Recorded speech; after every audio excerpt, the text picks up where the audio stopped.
So hi, good morning, official good morning. Welcome back to another episode of the Doodle Crew. Woo! Saturday morning cartoons.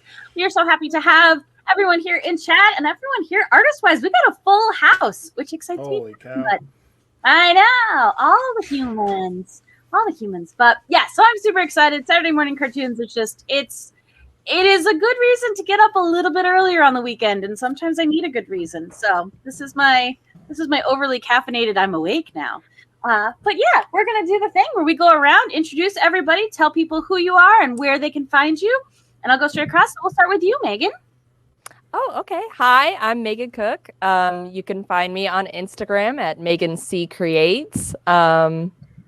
And yeah, I'm doing an older cartoon today. I'm excited. Yay! All right, and Sarah, who are you and where can they find you? I'm Sarah Wu. You can find me at my website or on Tumblr. We'll go with what you're putting up first. My Tumblr or on my website, sarahwilldesign.com. Illustration, multimedia, animation. I do. If it's artsy, I do it.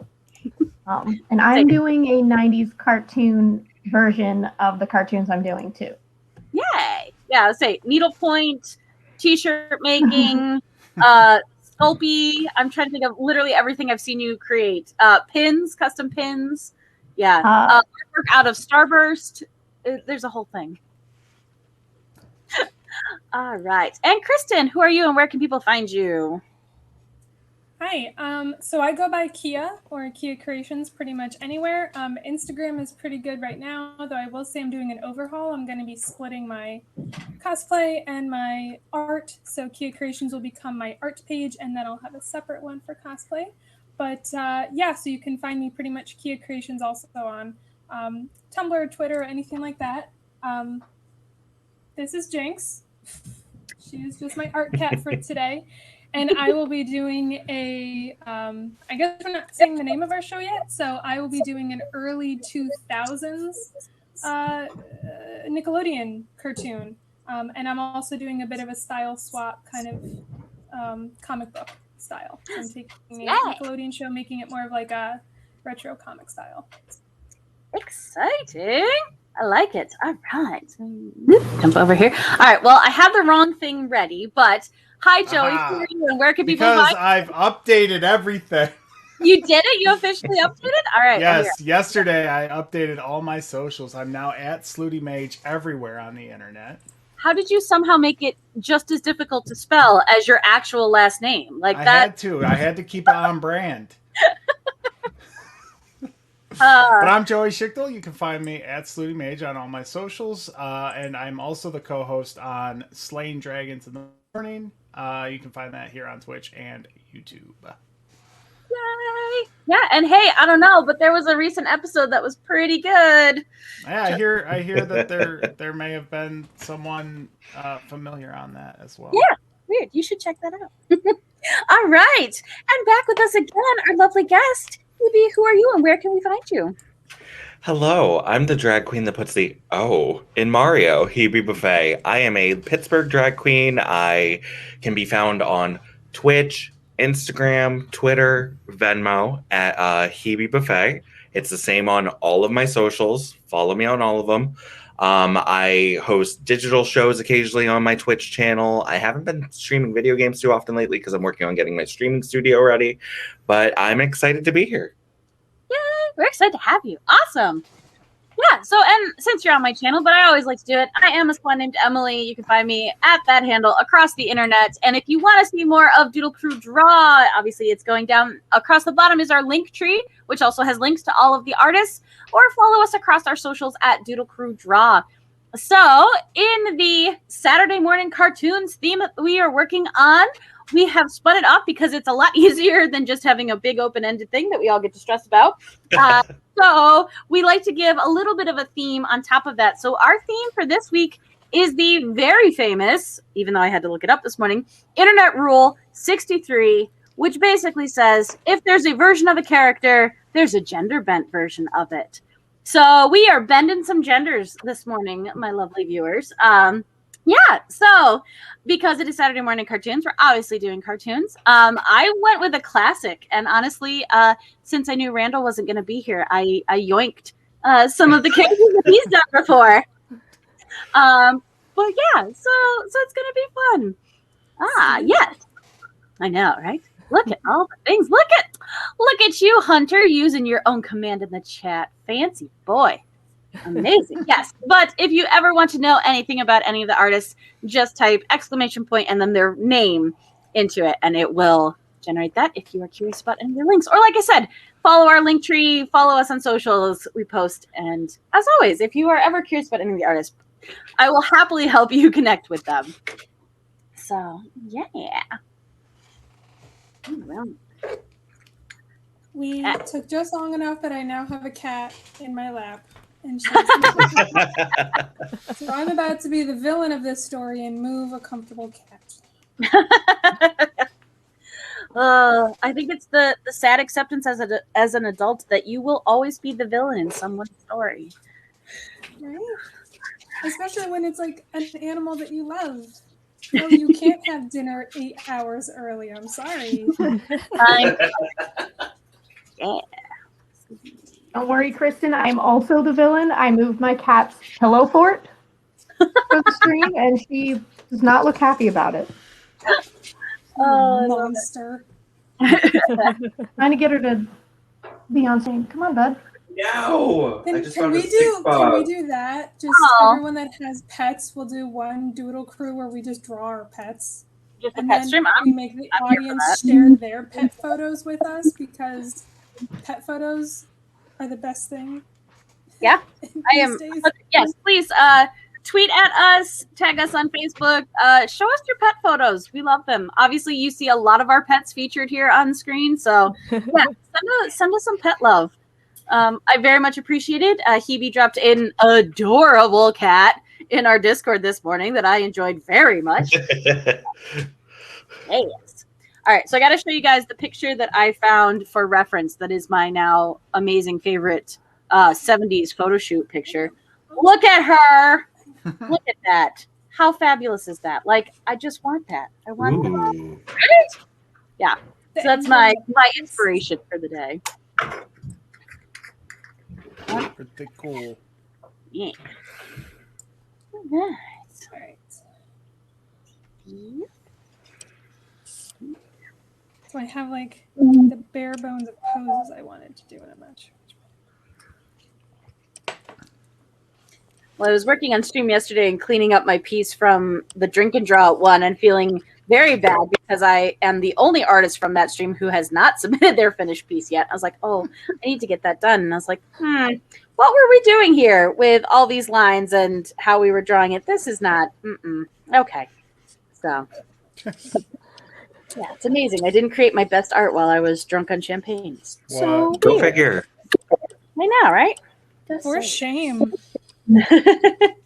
I'll just have to keep practicing, clearly. Or get a different type of champagne because clearly that was not your Hemingway bottle. True. Yeah. Yeah. He's a special level of inspiration. So if anybody clocks the fact that I stopped applying my foundation halfway down my face, it's because I realized I didn't color correct my mustache.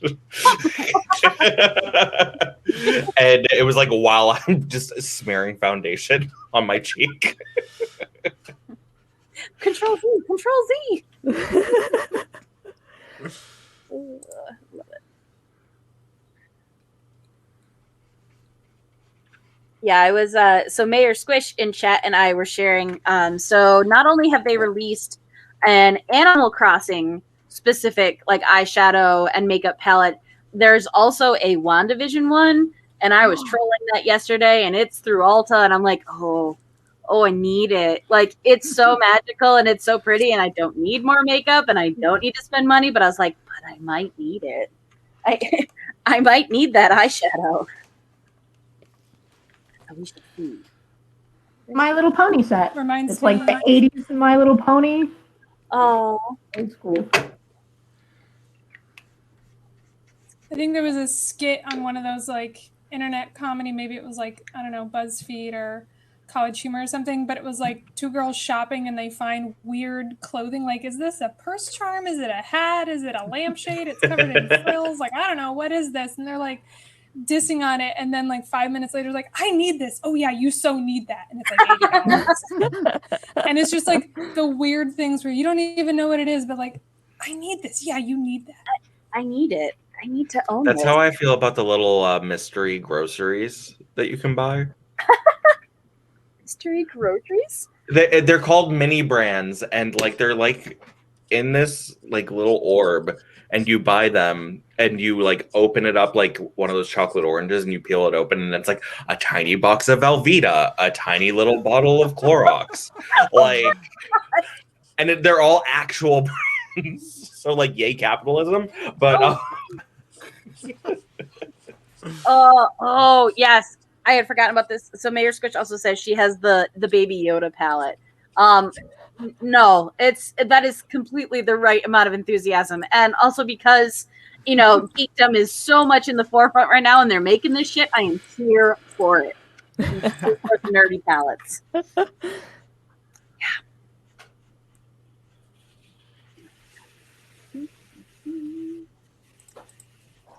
Oh, God. Speaking of cats, if I have cats.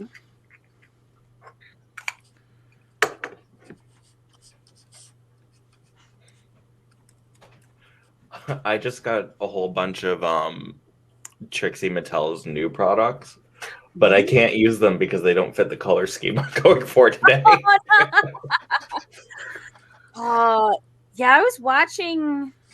I was watching the one she did with the Barbie palettes, I think, relatively recently, and that was fun, but I was just like, like little Emily before she was using makeup would have been all about that, but like adult Emily, I was like, I'm not as big in Barbie anymore as I It's like, I love when she uses things that are definitely like marketed towards children, and like has to be like, I know I'm not the target audience for this. Yeah. She's like, it says coverage, but it means coverage for normal people wear, not for what I'm doing. I was like, yeah.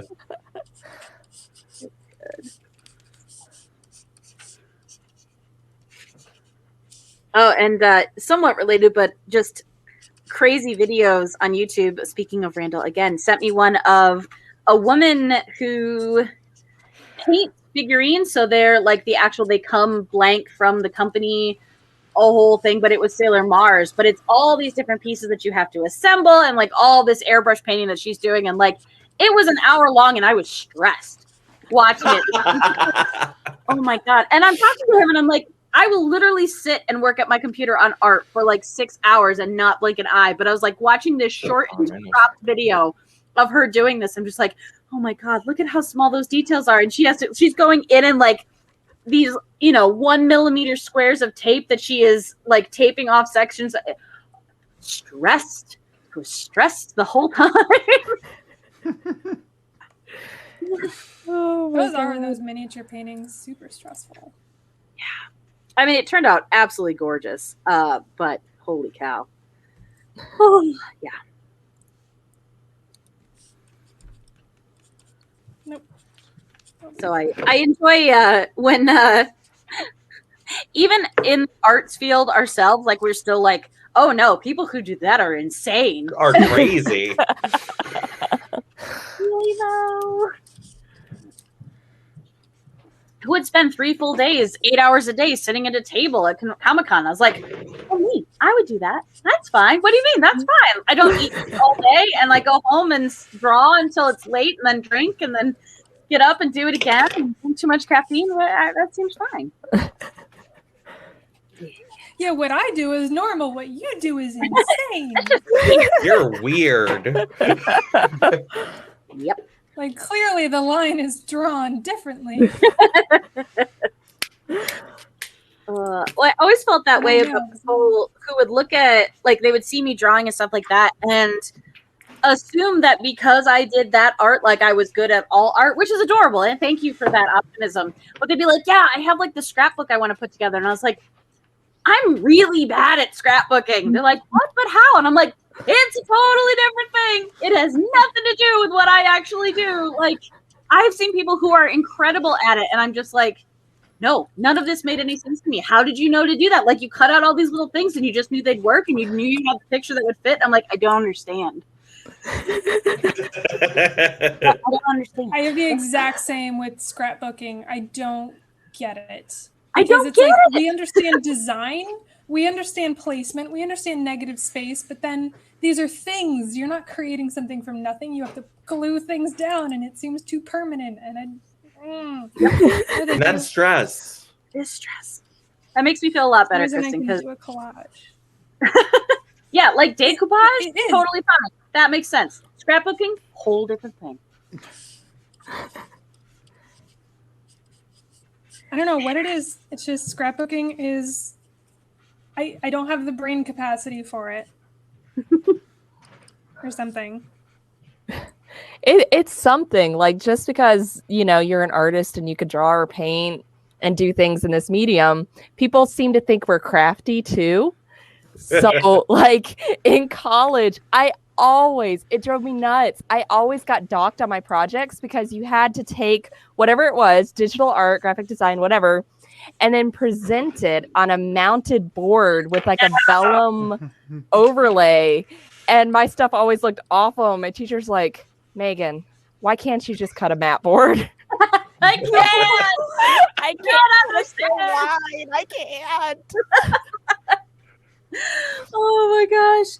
Yeah, I remember. So I had a really great teacher in middle school, but he was incredibly strict, and his thing was about like taping mats and stuff like that. And he would have you needed to cut the masking tape and do like specific things. And I was so bad at it because I was like, I was taping it and I don't want to cut it, so I just tear it. And like, again, I would lose so many points because I was just like, but I don't want to do this. Aw, hey, we're getting rated. Hello. Ooh. Kurt. Hi, Hugh and Steve. Hello, friends. Hey, we were just talking about that, Sunraven. Things we can't do. So if you are a scrapbooker, you are a god among men right now, because I don't think anybody here is proclaiming to be good at scrapbooking. I'm good at vague booking. Yeah. Oh, I love it. Oh, also, so I don't know if he's made a comment yet, but VO by Kurt and Sunraven have a new talk show that they're launching this week in the MCU, which you should follow. So they're actually recording Saturday mornings. Yeah, there's VO by Kurt. So give him a follow on his channel because you can catch that out. They're talking Winter Soldier and Falcon. I know it's Falcon and Winter Soldier, but you know what I mean. You know what I mean. Yeah, super fun. Last MCU. I'm sorry. I know things, Kurt. I mean, I do drink. I kind of know things. The brainworms. Last week in the MCU, I literally was watching this morning. I give up. Follow Kurt. Let's do that. He also reads with his hot gravy voice, so you should follow him anyways, because he reads no, open source. It's not open source, but it is out of copyright, whatever that's called. I can't brain. The brainworms. Public domain. Public domain. Yeah, public domain. Yes, he also reads. He reads public domain books and has the best voice I have ever heard. So, yeah, get in on that. He also reads. He's a smart boy. He also knows how to read. I don't know. I'm the best at hype. He knows a noun is a person, a place, or a thing. Playing Mad Libs against him. He'll kick your butt. Big brain thinking. Big brain. How do you kick someone's butt at Mad Libs? Is it like competitive Mad Libs? So I don't know that it was supposed to be, but I swear, anytime I've ever been a part of a Mad Lib thing, everybody was like, "Quick, think of something," and it was like put you on the spot, and then you were It's judged. stressful. It's super stressful, and I don't enjoy it. And then I would completely forget and be like, "I don't know what words are." They're like, "Well, an adjective." I'm like, "I don't know what an adjective is," and I'm like, "I super don't know what an adverb is. Don't even ask what an adjective is." Could you use one in a sentence for me? Please, like person, place, or thing. I'm like, I don't know what that means. Yeah. So, needless to say, Can you be more specific? I don't wanna. Yeah. Yeah, I don't do Mad Libs. Is really the moral of that story. I don't like them. They stress me out. Someone pulls out like the Mad Libs book, and I'm just like over on the floor, like in fetal position, just rocking back. I'm like, no, the words, no. Yeah, it's fine. We just So have I'm mad at to all myself. of the nouns and verbs are like What should we call it? I went through the effort of highlighting above my lip when I'm going to be covering the entire thing in black. I didn't need to do that. Force of habit. Yeah. It's like I'm just going through the motions. shows your dedication.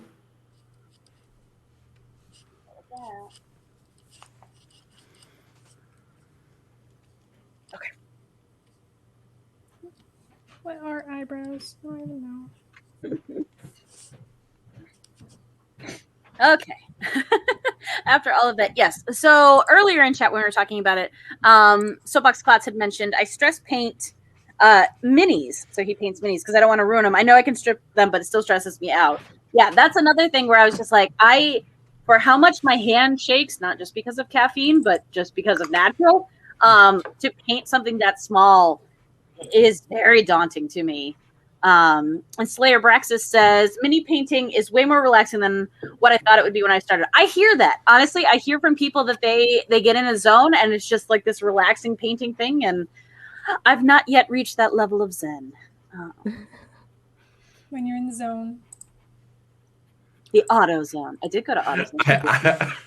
My brain started singing the Chalk Zone theme. Oh, that's good.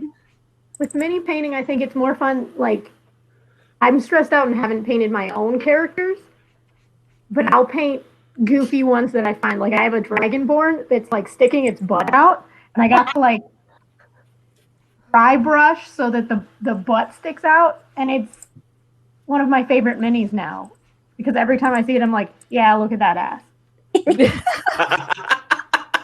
Oh, I love it. I'm here for the booty though. I'm a big butt girl. I like it.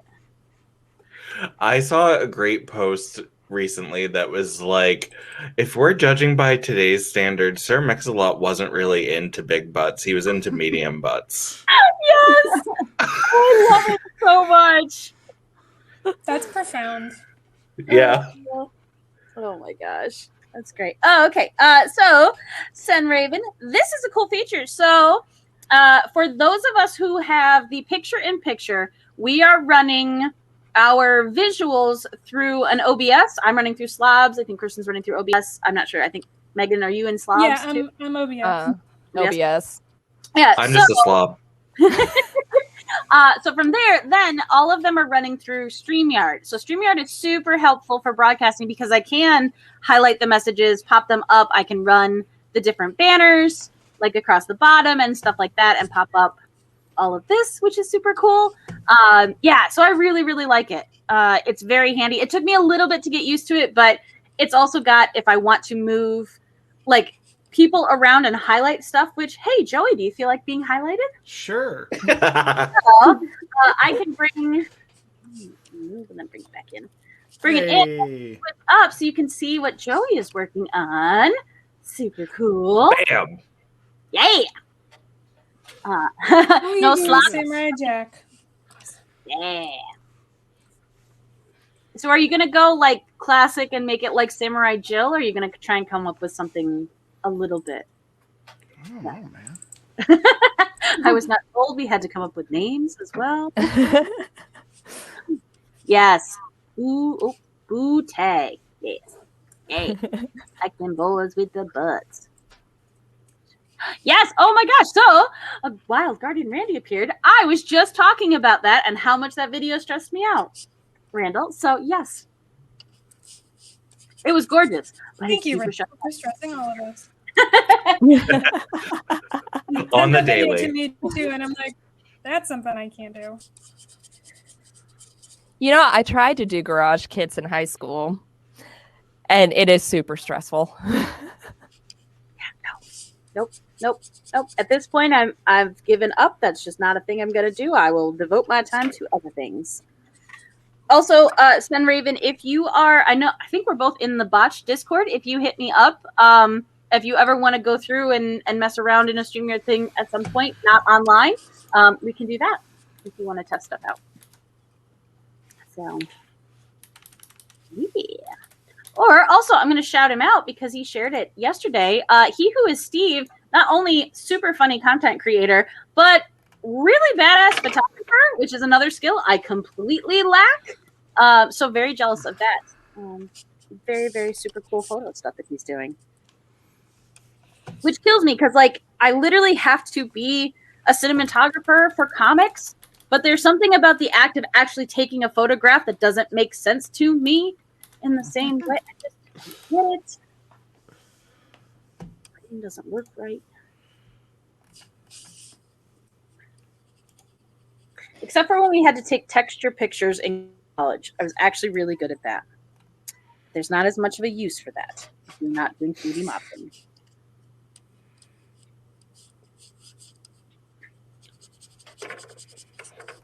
Like there's going to be a jumpsuit theme happening here. I like it. Yep. I'm not confident enough to wear them myself, but I do like them.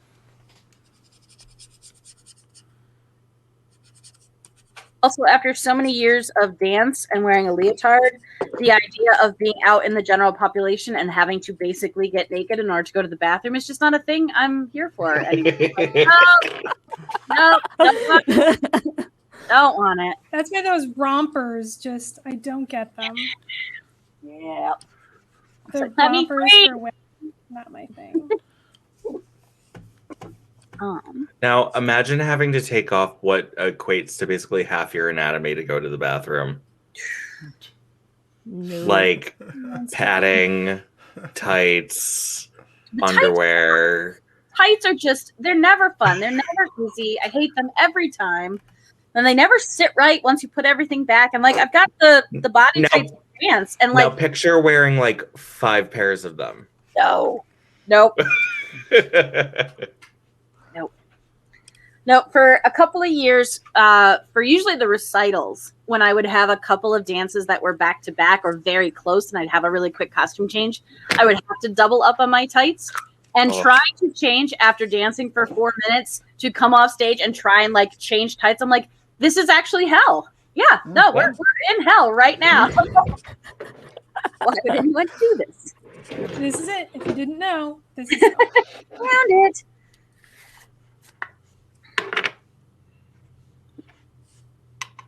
Follow us for more tips on quick costume changes. Have somebody there to help you. Yeah. Yeah, and the worst, like, I think the actual worst, not that I did point for very long, but anytime you had to change your point shoes was just hell. But when you have to change. I mean, what's the point? Seriously. Boo. But like going from like to get out of like my jazz shoes to get into my tap shoes, which are a very different feel, like to get all of that set to then like, okay, new dance. So yeah, but at the same time, not doing it for a year, I've missed it greatly. So I feel like just having one extra hand would help me in so many things, like yes. changing costumes. But you don't get to pick where the extra hand is. Oh no. See, I want a pre-compiled file. There you go. That would be helpful. You still don't get to choose where the tail comes from. On my neck. Oh no. Oh hey, Nightbot says everybody save your progress. Oh no. Thank you, Nightbot. I mean, I guess screen cap yourself. I just set my makeup, so I guess it's like saving my progress. Oh, I like that. Yeah, Sunraven, I miss dancing a lot. At the studio where I teach and where I dance, a lot of the classes are open back up again, and everyone's just wearing masks during class. But because I literally teach social dance, none of my classes are open yet. Is that like bumping and grinding? Pretty much, yes. Now make sure you're going to want to really support from your knees when you get down in that squat, because we're going to be moving the butt, and you want to make sure that your knees can support it. Yeah. That would be hilarious, and I would totally do that class. But more commonly, it's like East Coast swing and waltz and foxtrot. Which, if you want to bump and grind doing that, more power to you. I'm here for it.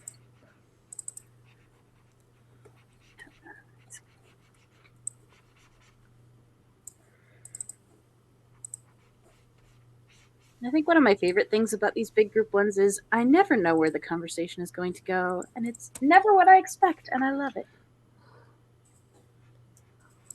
There's so much stuff we could talk about.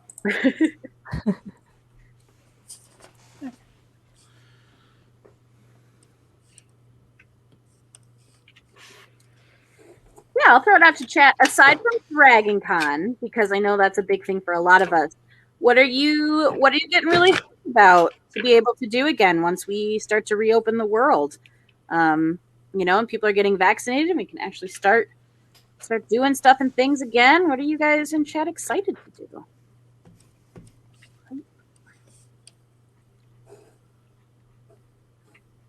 I guess you here in Drawing Land too. You guys can answer too. Well, for sure, conventions. Like I so miss conventions hyped. so much. I miss the. I thought they the were just fun, morning. but now I find that they're like a lifeline. Yeah, it's the Monday morning exhaustion. Like it's I just spent all weekend. I'm totally wiped out, and yet I am more excited and energized about art than I have been in 3 weeks. It just. Oh. I do miss that. Going somewhere else to draw. Like change scenery. I miss being social. in person. Yeah. I miss coffee I shops. miss restaurants. Yeah. Yep. I hate when I say that I miss restaurants. Oh my god. And people are like, well, you can still go. It's not the same, and I also don't love putting the wait staff at risk because being exactly things. I'm like, no, I can wait. I miss it, but I don't need to do this right now. I can wait. I'm an asshole, but not that type of asshole. Right.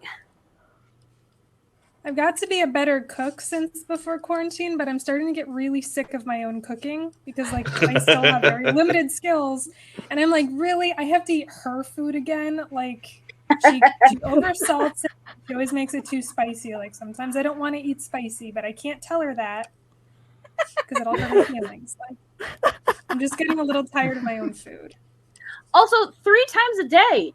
I have to make food 3 times a day. That's bullshit. No. Yeah, there's reasons people go to school and get paid to do it. Yeah. I don't know how people who are moms, not only do you have to feed and keep yourself alive, you have to keep other people alive. I don't understand. And why would you want to do that? Well, to be fair, Megan's kid is pretty stinking cute. She is adorable. Yeah, she's real. I get that one. That one made sense to me. Okay, so we got a lot of chatter. Oh yes, going back to what you said. Yes, so I teach foxtrot and waltz for my ballroom classes.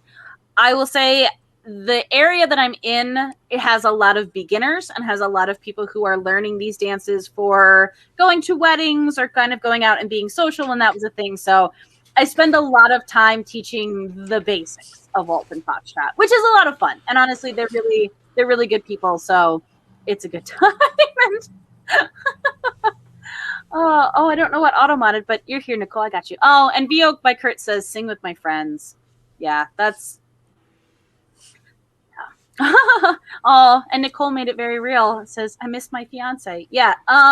F that to these long distance relationships. Also, Guardian Randall misses nachos. I miss Randy. Nachos. I miss Randall too.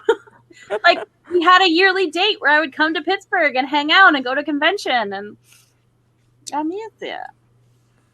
Yeah. Mm-hmm. Oh, speaking of kids, Delphine says, "Other people entertaining my kid." Yeah, Babysitters would be nice. They're so nice. Yeah. Oh, Raging Lady Boner wing nights. I could demolish a wing night. Oh, yeah. I missed that. Oh, also, Sunraven, I read that a little bit wrong, and I thought you said LARP dance. I thought it said lap dance, which, hey, if you missed that too, absolutely. Cons, game nights, movies. Oh, girlfriend in a year. F that. That's, yeah. But no, like, just like we were saying, being social at a restaurant, like going out as a group of us and sharing food and laughter and doing all of that and have it not be stress. Yeah. Well, Steve misses licking strangers, which is weird because he's a prop. So, Wait, licking strangers? yep. Yeah, why not? Yep. Which is funny because Joey and Hunter were talking the other day what they missed about being D&D live in person is Yeah, licking. you know, you can't interact with your friends. I will admit, Specifically, you know, licking. yeah, there's been a lot less licking this past year. Hi, Mom. Oh, and so Mayor Squish is across the pond. Says yes, but I literally cannot because restaurants aren't allowed to be open here. They're back in lockdown, aren't they? Yeah, I was gonna say, Nicole, what are your regulations right now? Yeah, Sunraven, big same. Like getting a cat was a big risk for me because I was like, oh dear, that means I have another living thing I have to take care of. And I'm going to feel really bad, and the internet is going to be very mad at me if I let anything happen to this horrible feline in my house. Oh, you've been swing dancing since Sunday. We need to talk, Sunraven. We need to chat. Yeah, distance is super dumb. Pizza and wings. Also, I like where this is going. Sometimes you just gotta lick a stranger. I get it. Yeah. I have a friend, Sean, and he calls it the licking pile. I can't wait until we can get into a big licking pile again. And those two words together are probably the worst words So bad. together. But I'm also just picturing a whole bunch of licky tongues. Like, so it's just like it's humongous tongues and just like, yeah. All of it. You made it so much cuter. In my head, it's gross. Now it's cute. Well, okay, so let's make it a little bit grosser again. It's the licking tongues from Detective Pikachu, which had just way too much texture on their actual tongue. Like, no. Oh. Cringe. Yeah. Yeah, when you said you don't know where these topics are going to go, now I'm... Also, I'm realizing in the show I'm doing, I think the designers already were living by the gender bent rule because I'm trying to draw a character that was female as male, but now I'm realizing it looks very much like another character that's already male, and I'm like, oh crap. Sneaky. Nice to have limited design potential. Oh wow. I'll do what I can. Well, I'll admit, so if you can't guess by the dog that I'm drawing right now, the character that I am drawing has a dog sidekick, and it was very frustrating in my brain because literally my brain was like, oh, like make sure the feature's a little bit more pointy and add a bow, and I was like, I'm not doing it. I'm not doing the thing that they always do to show the female of an animal species because it bothers me. So it's basically just going to be a dog in my style. I was having that conversation with, oh my gosh, we bring up college every stream, and now I'm the one doing it this stream. I thought maybe we could go, but okay, I'll make it short. I was speaking to a friend about this prompt, trying to figure out what to do, and I remember that we had a lesson about what makes a character female or male, and how normally when you have a cartoon character, they're default male unless they have specifically female attributes. You take features away to make them male. You have to add features like bow, eyelashes, lipstick to make them female. And how that's just kind of like super interesting. Why, like, there's no inherently male characteristics on Bugs Bunny, but we know Bugs Bunny is male, kind of thing. So it's just kind of like, okay, I did the same thing that you were doing, Emily. I was like, okay, I want to choose one where I don't have to just put lipstick and eyelashes, and then all of a sudden, it's yeah. Now it's a lady. It's like the Lola Bunny discourse. Yes. Oh boy. How dare you desexualize my hot 90s bunny? She was never even really as sexualized as they thought she was. Nope.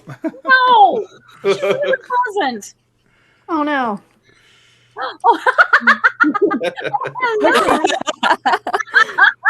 Speaking of animals,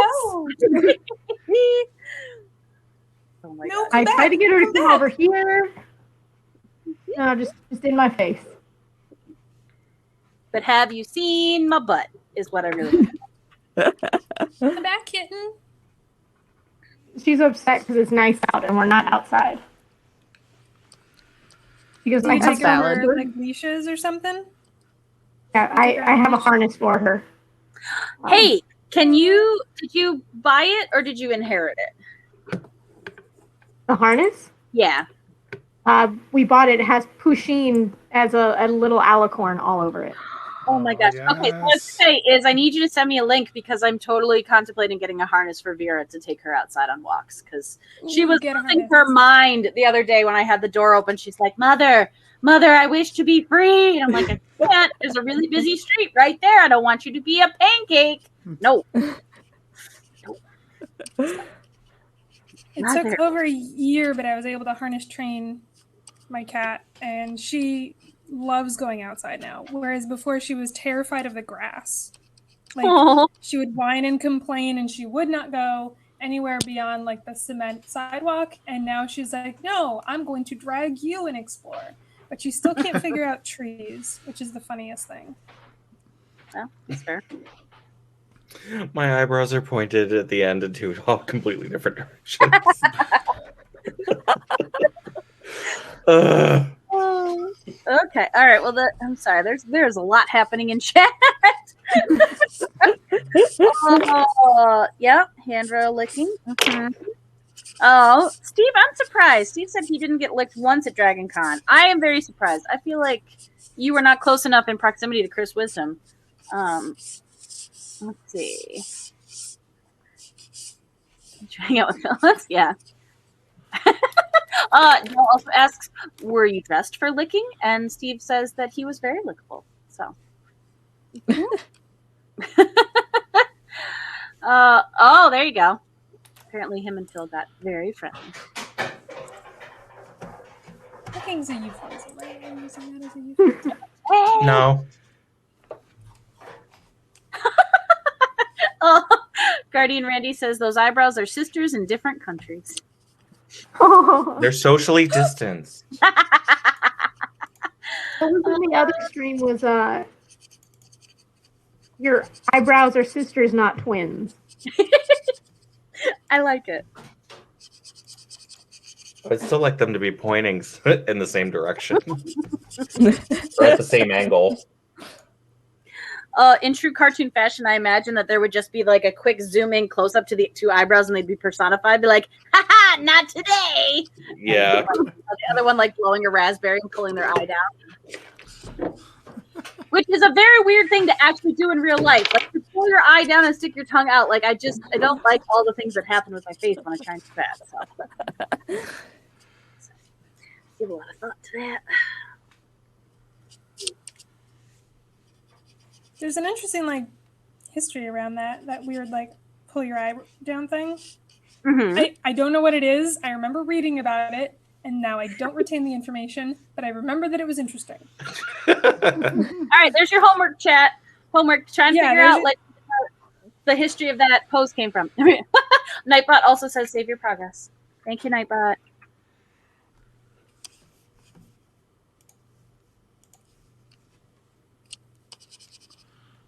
Because I'm trying to remember if I saw it in like Western cartoons. Because I always remember it from anime, but I don't know. I'm pretty if I sure it's recall a Japanese thing, and it probably has something to do with like World War II or something. Kind of like it's maybe their version of Kilroy. Don't know if that's correct. I'm just again I can't play with trying you to right now. remember. Well, I did. So the most recent episode we recorded of Cell by Cell, which is the animation podcast I do with Phil, was talking about anime, and it was cool because I knew some of the history, but I hadn't deep dived into it. And honestly, I didn't even deep dive. Like there is so much information there. But literally, like, the cycle of it is they start to get really popular, they build up, and then there's either a natural disaster or a human disaster, and they have to basically start. It happens like 4 times until you get to the 2000s, and I'm just like, holy butts, that's terrible. Yeah. So, yeah.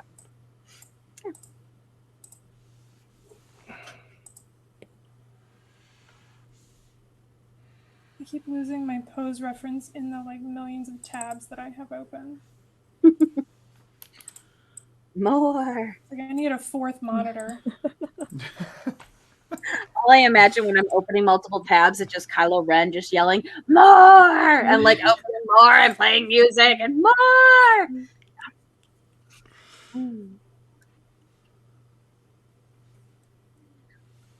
He Who Is Steve, we can take you to really boring parts of New York State if you want. I can show you some cows. We have cows. Cows are cool.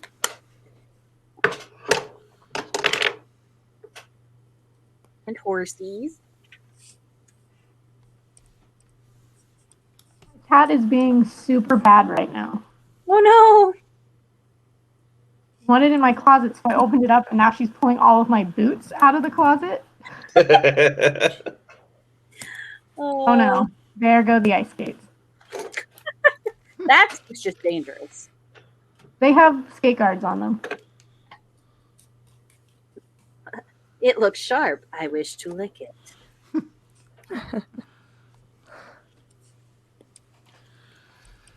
Wait till Steam to get the zoomies and. Yeah.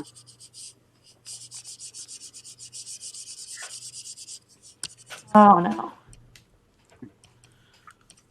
You found where I keep the wrapping paper and all the tissue paper?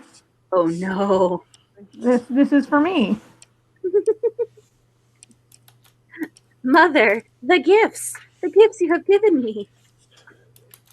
Bless you, Mother, for this. Ooh. Oh, yes, Guardian Randall. I would happily take Steve to the Magic Macaroni place because it's delicious. And I love it. Elaborate on Magic Macaroni. In We went. Corning. Yeah, we went. Moonies for Megan and Joey, who are local. I know. yeah. I'm going, wait, what? From I was like, what place could that be? Oh, yeah. The only place. The only place. Yes. The only. Oh, hey, Dell has some info for us. I'm not going to try and say that. So it is a Japanese facial gesture indicating sarcasm, but also used as a taunt. Ooh. It consists of someone pulling down one's lower eyelid to expose the red underside towards someone, often accompanied by the person sticking their tongue out. It is considered an immature, taunting gesture. Oh, yes, Dell. Also, we should take Steve to Watkins Glen. Yeah, so the winery that I work at is on Seneca Lake, so I drive through Watkins Glen. But yeah. That's what I miss. Going places and getting to taste wine. Like, they don't let you taste things in a lot of spots. Yeah, well, and honestly, like, I was happy to be open at times, but I was also mad at the number of people who were coming through and being terrible, because I'm like, really not actually safe for us to be open, but you said, you know, we're essential, so we're here, and you're still being nasty, and I wish you would go away.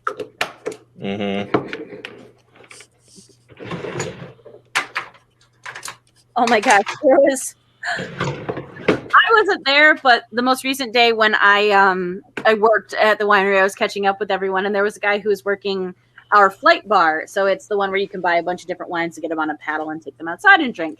And he was saying he was serving a couple, and the guy was like, "Oh, I'll pay in cash so we can have some change to tip." And the woman, like, blatantly in front of the server, she's like, "Oh, I don't tip for stuff like this anymore. Like, it's not like he's making a cocktail; he's just pouring wine." Yes. And in my Oh my god!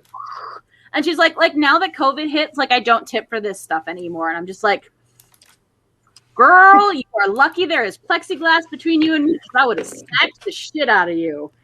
This is time the when it's exact really time to tip.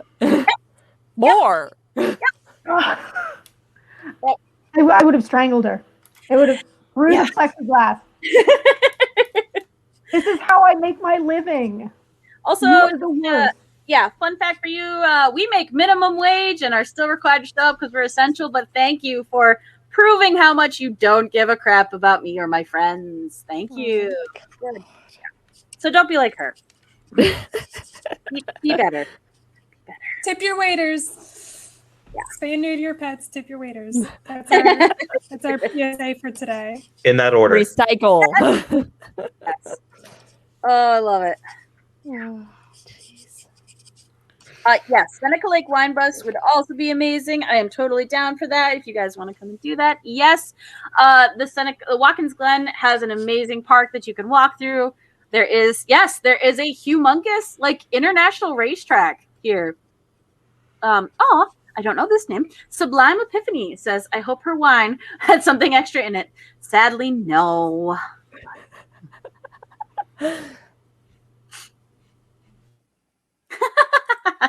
Yeah. Watkins Glen is not just NASCAR. Like the hiking is pretty dope too on the waterfalls.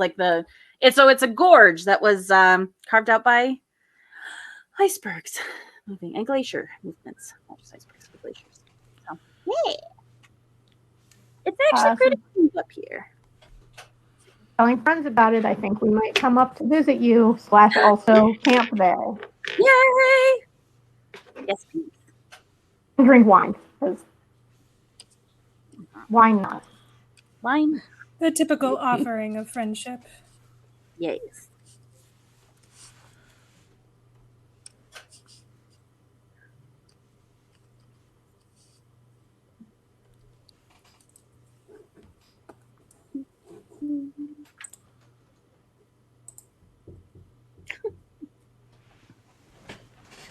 Oh. Yeah, no, Geneva is gorgeous. The whole lake is just, it's very fun.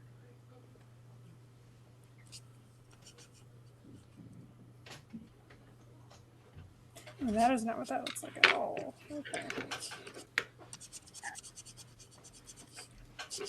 That's why we don't draw things from memory. Memory doesn't know what it's talking about.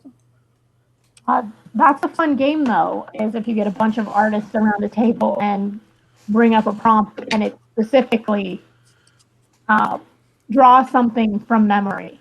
Yeah. So we have pitched that prompt and I am terrified of it because of the brainworms. They'd be like, yeah, draw Wolverine. I'm like, I don't know what he looks like. I don't remember this character. Yeah. Maybe that'll be the next drinking one. That would be with fun. That mandala effect, where everyone's like, "Oh, Tony the Tiger has a blue T-shirt," and it's like, no, actually, he has a bandana, but everyone remembers him having a blue T-shirt. Wait. It's that everyone's like, no, it does look like this. Where everyone in the room says it looks like this, and then you find out everyone is wrong. That everyone believed the same wrong thing. I remember. I think that's called the mandala effect. Yep. I think it's Mandela. Mm-hmm. Mandela. The Mandela effect. It's named. The wrong syllable. Yeah, it's named after the most famous one that everybody remembers. Him dying in jail or something, and he never did. Ah. Oh, it's named after the Mandela guy. Okay. Yep. Interesting. I still think that someone went back in time and changed all of the names, all the titles on the Berenstein Bears. I do too. Yep. They were never the Berenstain Bears. I refuse. No, it was Berenstein, 100%. I always thought they were Jewish, and I was like, this is really cool. And now I'm like, I must be crazy. Well, and the movie about the genie with the basketball player, Shaquille O'Neal. Shazam. Shazam. Yeah. But it's Kazam or something. There's a whole weird memory thing with that, and it's just. Well. Del says it was Sinbad. The public says. Sinbad. Thank you. Yeah, it well, wasn't Shaquille, it was Sinbad, but everyone thinks so. Shaq was the actual movie. But Yeah, 'cause everyone they, thinks there's a Sinbad one.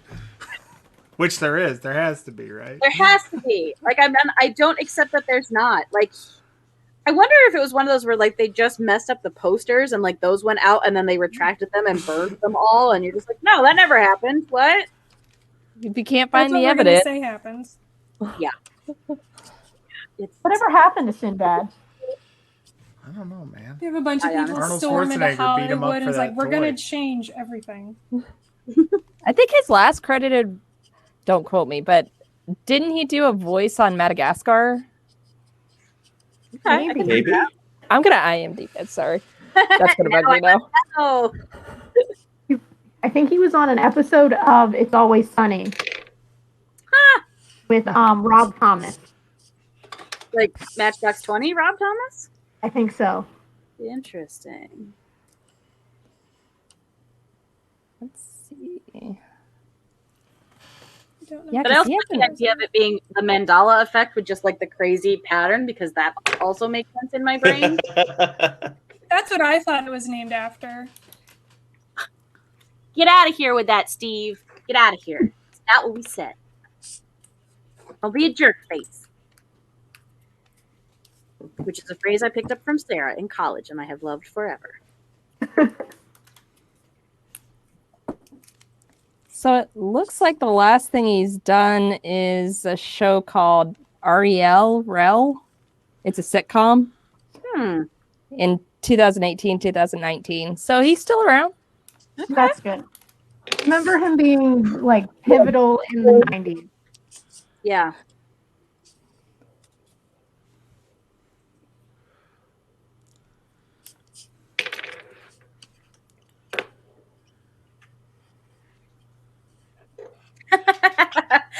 Sublime Epiphany says Sinbad is going to have a cameo in Shazam too.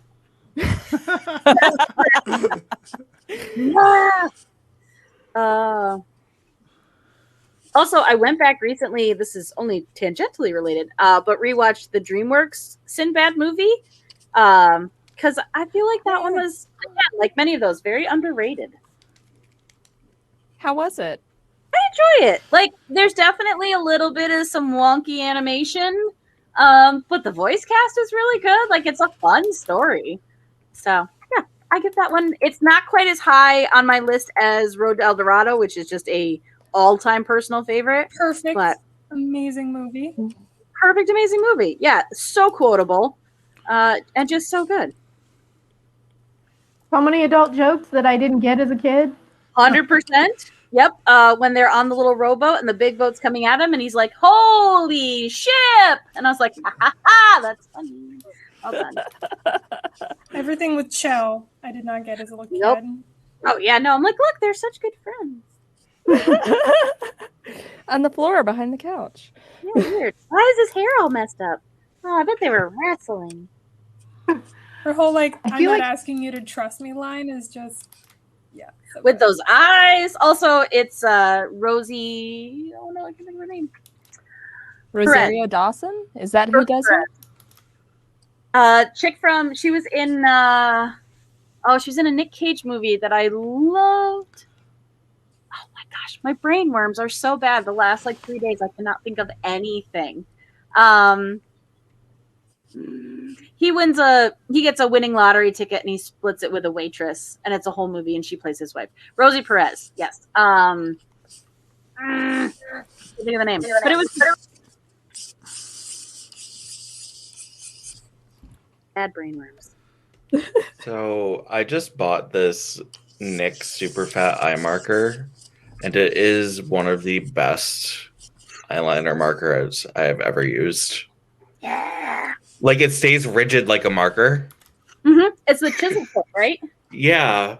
Yeah, I have the same one. I love it.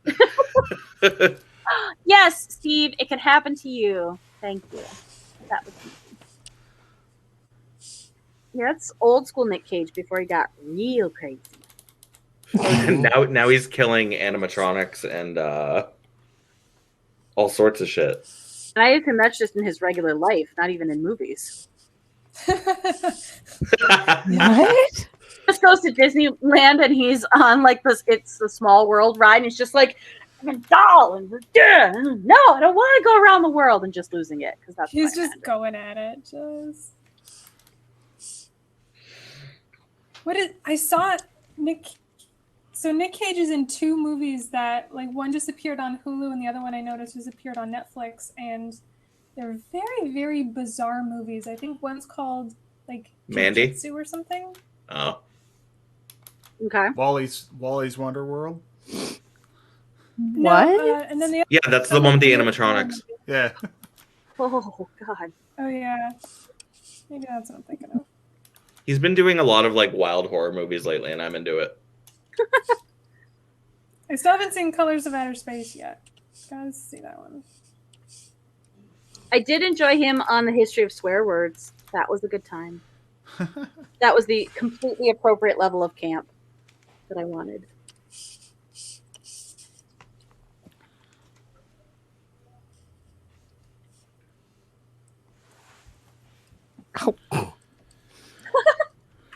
I'm sitting here doing an outline of the characters, and I just realized I never finished her hand. So that's kind of Just important. give her a hook. Tuck that right behind her back and done. Kate, Okay. done. Nicole was watching me yesterday. She's like, I see an oopsie. And I'm like, uh-oh. And she's like, you definitely didn't draw like the hairline connecting to the back of the neck. I'm like, ha ha ha, super did not. You are correct. I should you. Let me just fix that. I know how to draw.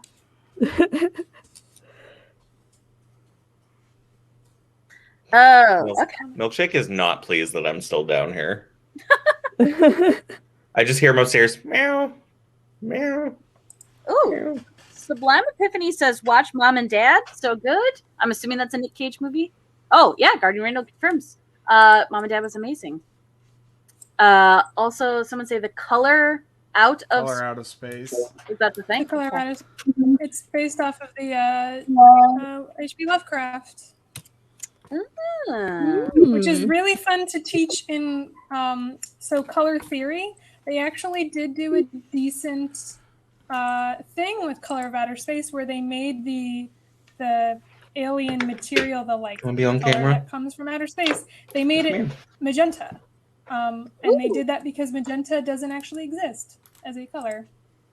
I mean, like as a pigment, it exists, but like magenta light is just what our eyes perceive as non-colored filtered light. So like radio waves, X-rays, UV, all that stuff lies within the magenta color spectrum of light. So they chose it on purpose, and I just had to give them big props for that. You guys, you come for the art and you get all different sorts of information. Come on.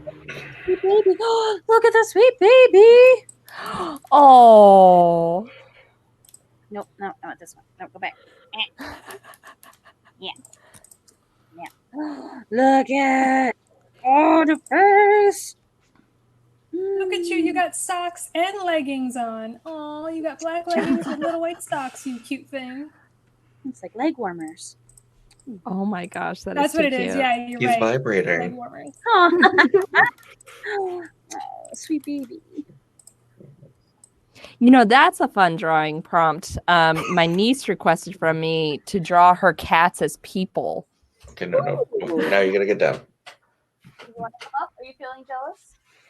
You heard me say sweet baby. And that's what I usually say to you. I know. So is that like anthropomorphic cat people or like So human? so she wanted human, but she still wanted them like the anime cat ears and tail. So one cat was black and one cat was tiger. So that was a little fun to make it not so like cliche, here's a tiger cat, but you could tell it's a tiger cat, like idea behind the character. super fun? Yeah. Feel like I would just draw my cat as Steve Urkel. Because I feel like that's the personality of my cat. Not Stefan Urkel. Hi. Oh, Ooh. no. Not yet. Maybe when she Oh. grows up, she'll be a Stefan or Cal. Oh, hi. Oh. Hello. Oh, mine's asleep upstairs, so I guess I'm not getting my cat. All the scritchies. Say hi, Nicole and Paul. He loves you.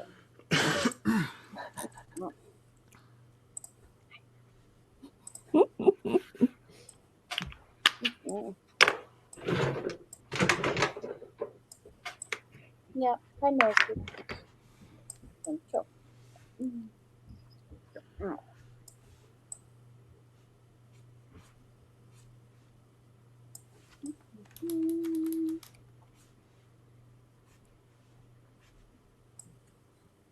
There's just hi, you. Oh no, my computer's dying. Oh no! Oh no. I'll be right back. Hello. Hello. Yes, my baby here.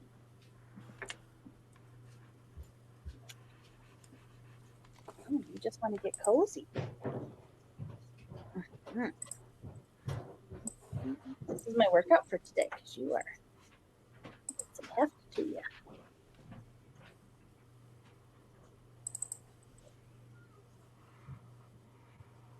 Yeah. What do you think so far? I know I'm drawing a dog.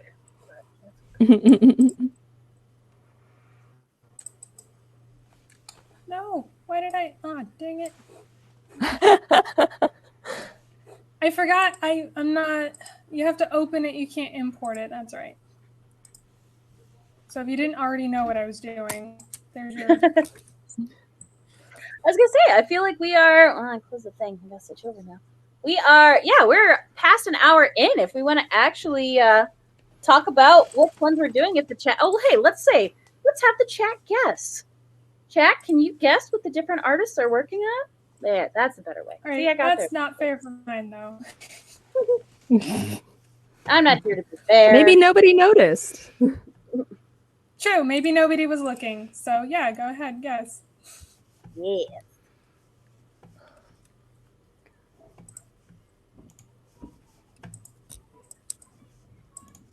Hi. Please don't attack my pen. Might look like a toy. Yes, I have your cat hair in my mouth. Oh, she's claiming you. She's putting parts of her in you Yes. on purpose. That's why they shed all over everything. Don't think just because you marked it with your urine. Oh. Yes. Soapbox is completely correct. No art, only cuddles. No, mommy. Yes.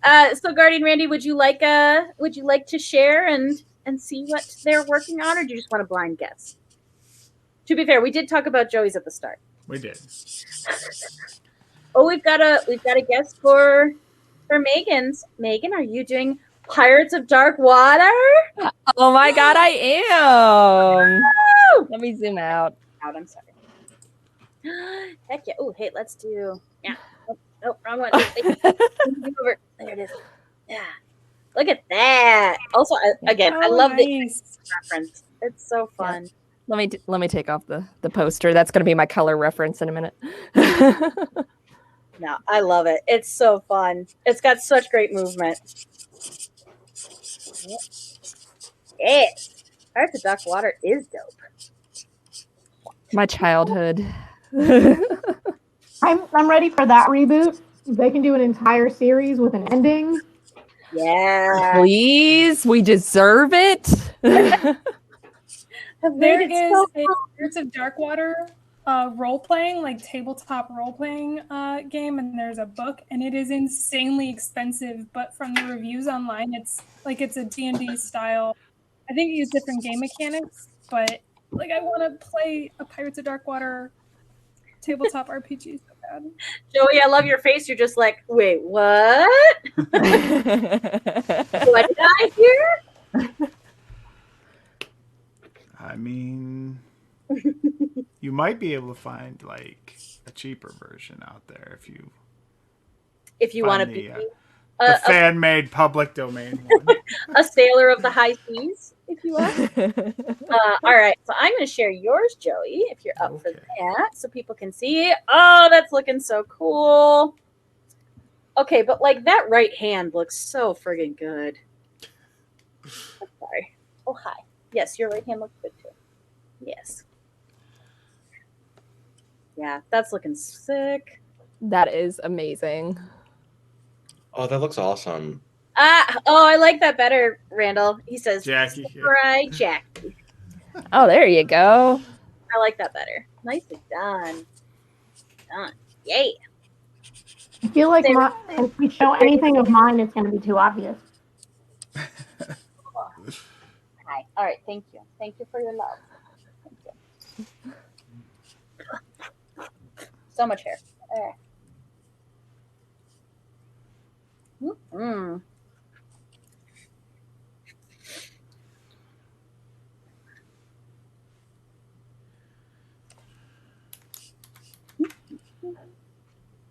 Yeah. All right. Colors. Did you show Sarah's? She has not added it to the thing yet, so I cannot share it. That's right. I am patiently waiting, though, for the boop. And then I'm pretty sure mine is self-explanatory.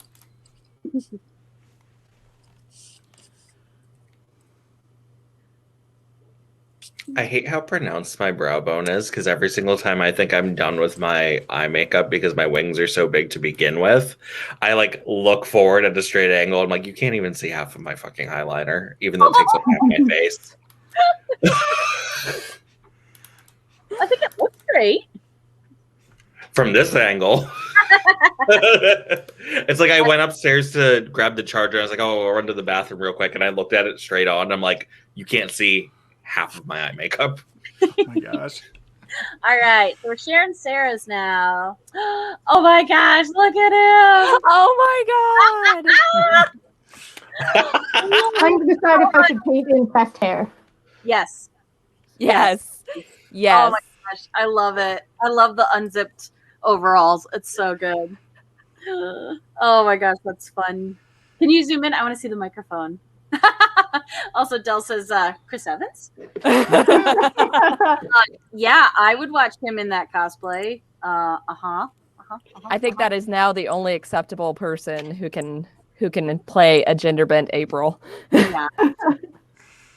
Oh, that is so fun. Oh, that looks so good.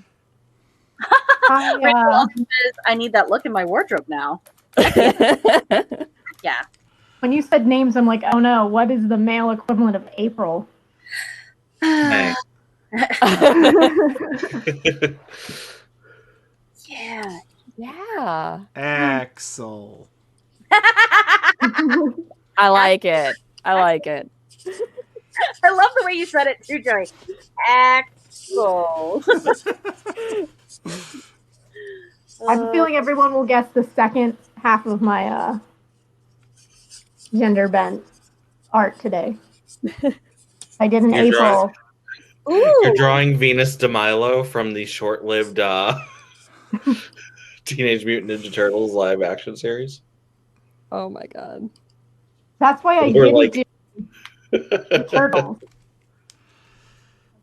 There's already, I know what the lady turtle looks like. Lady turtle is a funny sentence. Also, Del chat says August Hill, which kind of works. I dig that. There you go. I like it.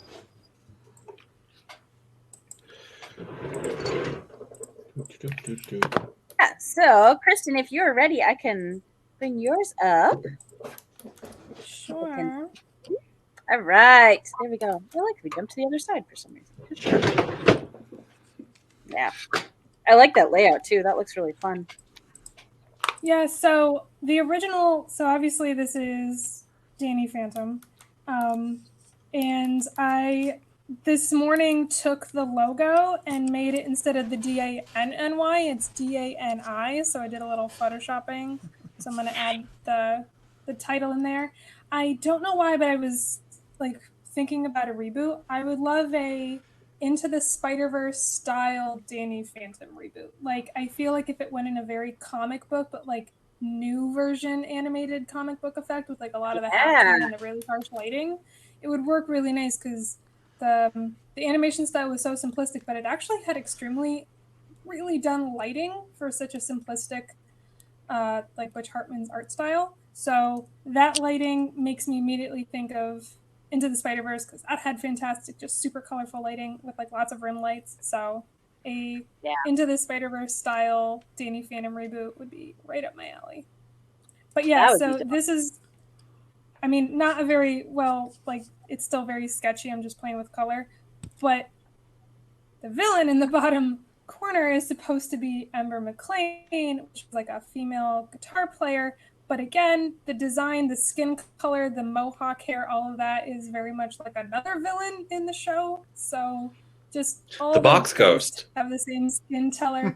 Actually, I was thinking it looked more like the bounty. I was kidding. Oh yeah. Even with you kidding, you weren't that far off. Like, I like that it was very close. I'm the box ghost. No, I think you could tell silly it's show, Ember but it was a though. super fun show. Yeah. That's why I added the guitar. I was like, oh, I gotta, because I think the bounty hunter ghost Skulker, I think he does have like a mohawk. So, oh well. I just all the ghosts have skin tone, and I think he has a mohawk. Maybe it's the whole Mandala effect again, and I'm remembering it wrong. I thought he had a mullet. Hold on. No, maybe he does have. Oh gosh. So I have the DVD box set right here, and I had it in, and I was watching some Danny Phantom the other day to try to remember, and I guess I just never like absorbed the visuals. No, you're right. It's more like a flame mohawk. Yeah, I would call it a mohawk. Okay. Yeah, closer to that. Although it looks like a full, almost like head of hair, depending on the shot and the angle. It's a very oddly drawn that Butch Hartman design style. I have 26 notifications. Yeah. Oh, that looks so cool. I like. That's very fun. These are all looking so great, you guys. Nice. What are you doing, Emily? I'm doing. Well, hang on. Let me literally hide the layer that has the reference on it. But yeah, let me put you on the spot. Scooch over. Yeah. So, and show. Boop. So there's mine so far. Yeah, pupper companion. I did go with eyelashes. I broke down and gave her eyelashes. The dog, the human as well. Yes. Yep. So I can't remember. I think I showed it earlier, but if you guys didn't see, I found this picture for reference because I was trying to go with like 70s style, and I found this modeling shot, which is this, and it was just so funny. And I was like, oh, that outfit is so ridiculous, but it's perfect. So yeah, Shaggy is a hot girl, but she's like chill. Like it's real chill. I gotta do some with her hand too, but yeah, that's fun. No, I like it, and I like that it's not the classic outfit. Like it's something different and totally 70s. Yeah, I really like. I just wanted to lean into the 70s so much. Oh, Randall, that pose is so strong. So Guardian Randy in chat says, had I been on the stream, I would have done Totally Spies. Again, we're going to hold that one for you because I want to see that. I want to see your Totally Spies, your Totally Dude Spies. Totally dudes. Yeah. Guys, Dell with the win. Totally guys. Oh my God. That's hilarious. Totally guys. That's amazing. Milkshake, I can't play with you right now. Oh.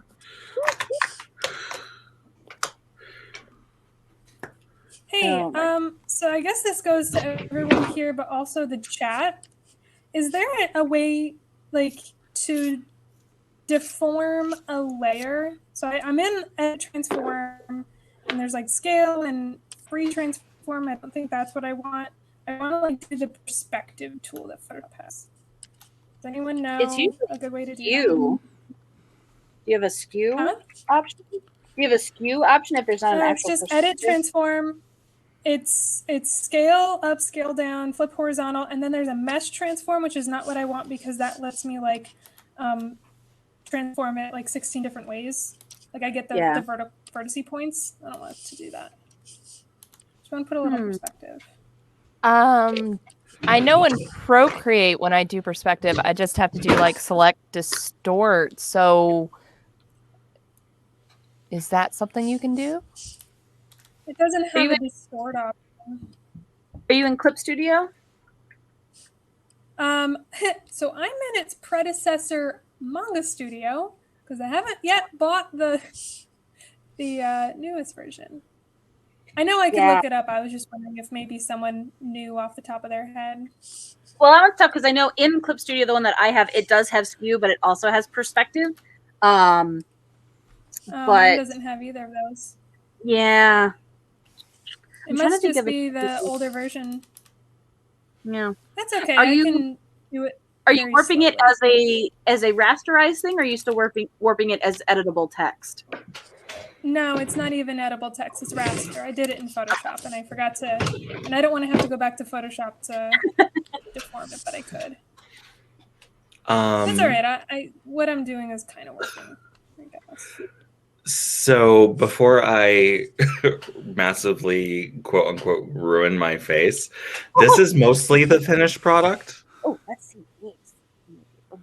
I say mostly because it's not the finished product, but there's gonna be something there. Ooh, I like that lower lash though. That looks so pretty. It all looks pretty. I like that lip too. That's a great color. Thank you. I love those colors, and they go so well with your skin tone. Red and pink, who knew? I really like the really thick eyeliner too. I like my eyeliner like I like my boys, thick with 2 C's. All right.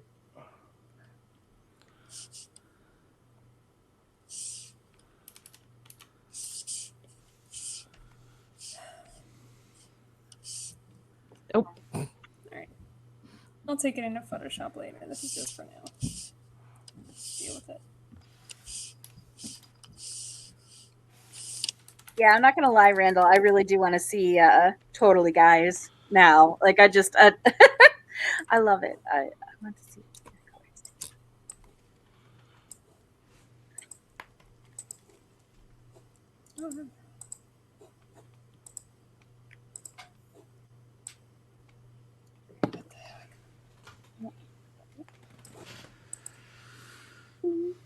Well, and I know I certainly appreciate chat, not only you guys coming and hanging out with us because it's just so much fun to interact, but also like throwing out ideas for us is super fun. And I think, well, I certainly don't mind coming up with stuff on my own, like having people make suggestions and then get excited about drawing that. Like it's a lot of fun for me, so I certainly look forward to it.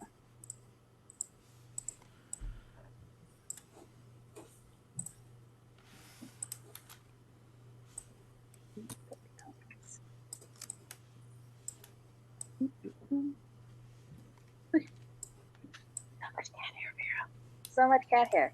Wait. Yeah, we're making a little bit of that.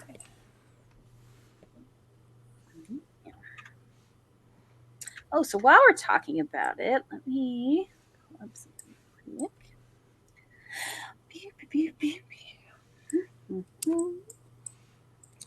Okay, so coming up, speaking of hanging out and chatting, coming up on the 8th of April, which is a Thursday, so Thursday evening starting at 5:30. Nope, I lied, starting at 6, is going to be our next Doodle Crew. And that one is going to be another one of the Who's Who challenges. Hard to say. Looks better in writing. So that's going to be another one where we all pick a set color palette and create some art based on that. You will see Megan and Sarah and Kristen will be back for that one. And I'm super excited because Mayor Squish and Chat is returning and joining us. Yay! So she will not be on. She will be on camera with us creating some more awesome art. And as well as lovely Philomena, who I've not seen in a bit. So That'll be exciting. Yes. Also, because this is the perfect segue. So the piece of artwork that Mayor Squish created last time, the awesome like hand with the snake around it, she turned into a sticker. And if you like that, you should go to her Etsy shop and check it out, because not only does she have badass stickers, she's running a sale right now, also including her watercolors, which look dope as hell. And you should buy some of that stuff because it's rad. Oh, Steve, that's great. Hughes, a Blue's Clues parody about a cat that loves colors. I would watch that. Yes, 10 out of 10 would watch.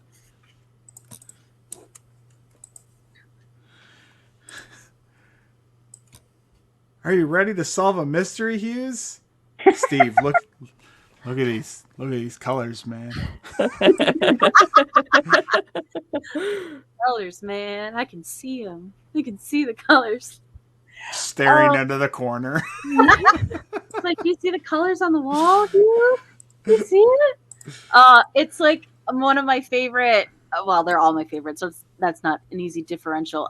So anytime Kevin Smith does one of his essentially stand-ups, but just monologues, and he's talking about watching Dora the Explorer while he's stoned, and he's just like, Dora, they're behind you. They're behind you, Dora. I love it.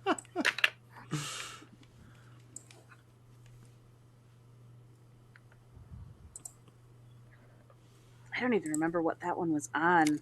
I think that was the one with Jason Mewes, where it was the two of them at one of the maybe college campuses or something. But yeah, it was a good time. I have not yet watched the last Blockbuster, but I am excited too.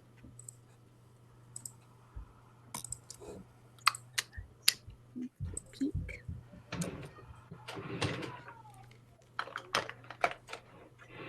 Also, I think we just need a moment for mustache appreciation. Appreciation? Is that like? I like that the mustache is smiling. Super happy. Ooh, Muse. God. Man, where's Jeff? We need him to quick whip up a crazy like animation pilot for us.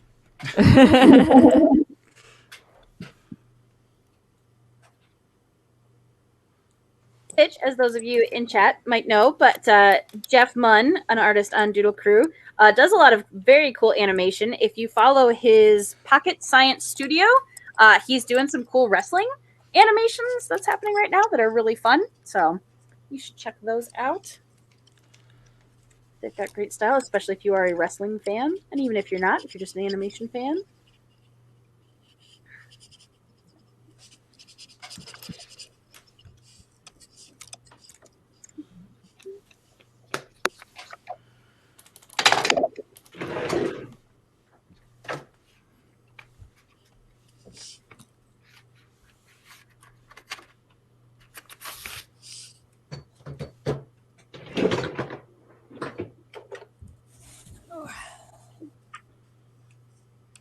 Everyone save. Thank you. Trying to be better. You know, the saddest part is I don't know that I've actually been saving at any point except for when we've been getting reminded. So I'm really happy for those Same. reminders. Same.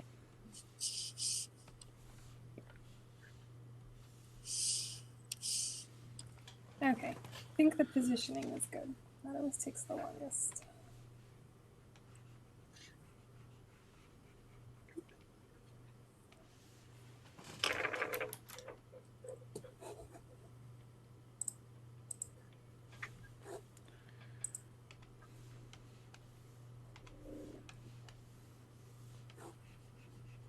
Terrible at spelling. And is that me getting feedback? Okay. You sound okay to me. Okay. When I'm typing fast for naming my layers, and then I go back and I realize how bad I am at spelling. Got sweatpants. Some sweatpants in here. Get your sweatpants.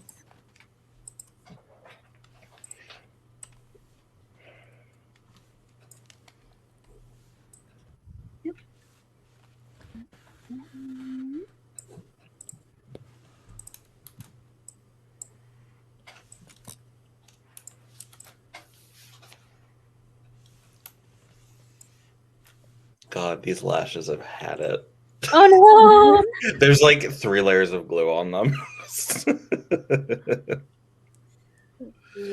It's fine. Is there an easy way to rehab them? Like once you pull them off, is there a way to like clean up the glue on it, or you just add more?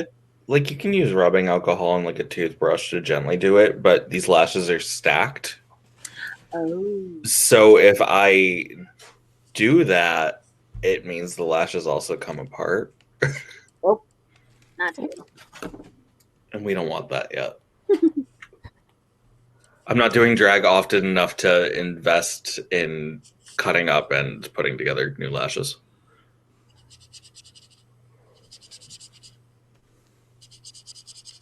Like you said, hopefully as people vaccinated and stuff actually start performing in person again.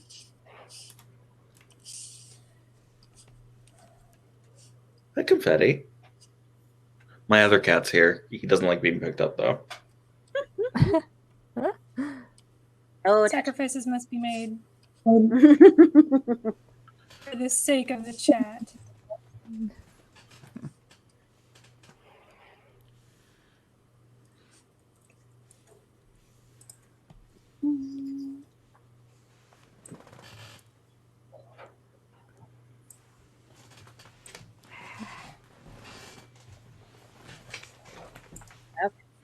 this is what I was looking for. Yeah. All right. I mentioned it earlier. Yes, I'm gonna pop this in the chat.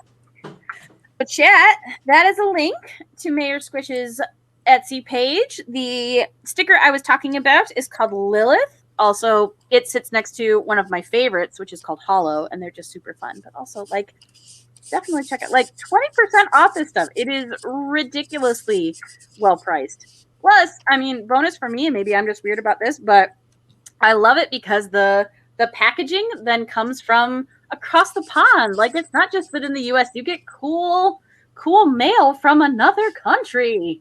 Ooh. Right? Mm-hmm.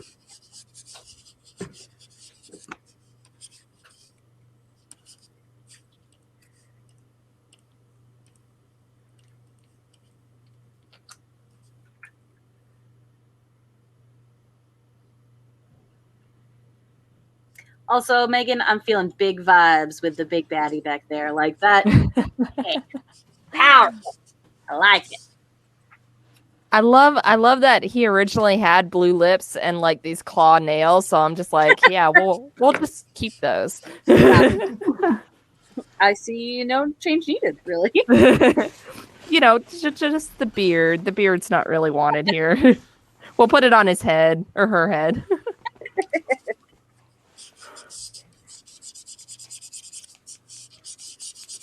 That's funny because I had someone suggest what to draw last night, and it's a character who's normally very hairy, and my friend was like, as a lady, this character should also be hairy. It's important. Like, all right. Very dwarf-like. Like, just embrace the hair. Or, I don't know, like, literally every one of my female friends in quarantine where I'm just like, but why? Why would I shave? I literally have no reason. And it's a pain in the butt. No, I'm not going to shave. So it sounds Just like go a full few Yeti. people. Sounds like a few people shopped this idea around, this prompt around to their friends. What was the most horrific suggestion everyone got? Because for me, it's a real toss-up between Cat Dog and Ren and Stimpy. Yeah, For when this you said prompting? Cat Dog the other day, I was like, oh man. I don't think I have anything that You mean beats for that. this prompt? I don't think I do either. I like Cat Dog. They'd be Oh, very I like sexy. Cat Dog. My mind took it to a dark Frankensteinian place. Well, Well, I definitely also went like what I know of you and like your cute lewd anime girls. So I saw Cat Dog as like cute lewd anime girls, but still like stitched together, and it got weird. It got Real fast, right? real weird, real Oh fast. god. It's just like, look at my cute cat dog titties. Oh. But wait, okay, so if they're both girls, then would they share? So it would be just like regular 6 titties, or would they each have 6? And you'd end up Oh my god. Going full like biblical angel. asking the real question.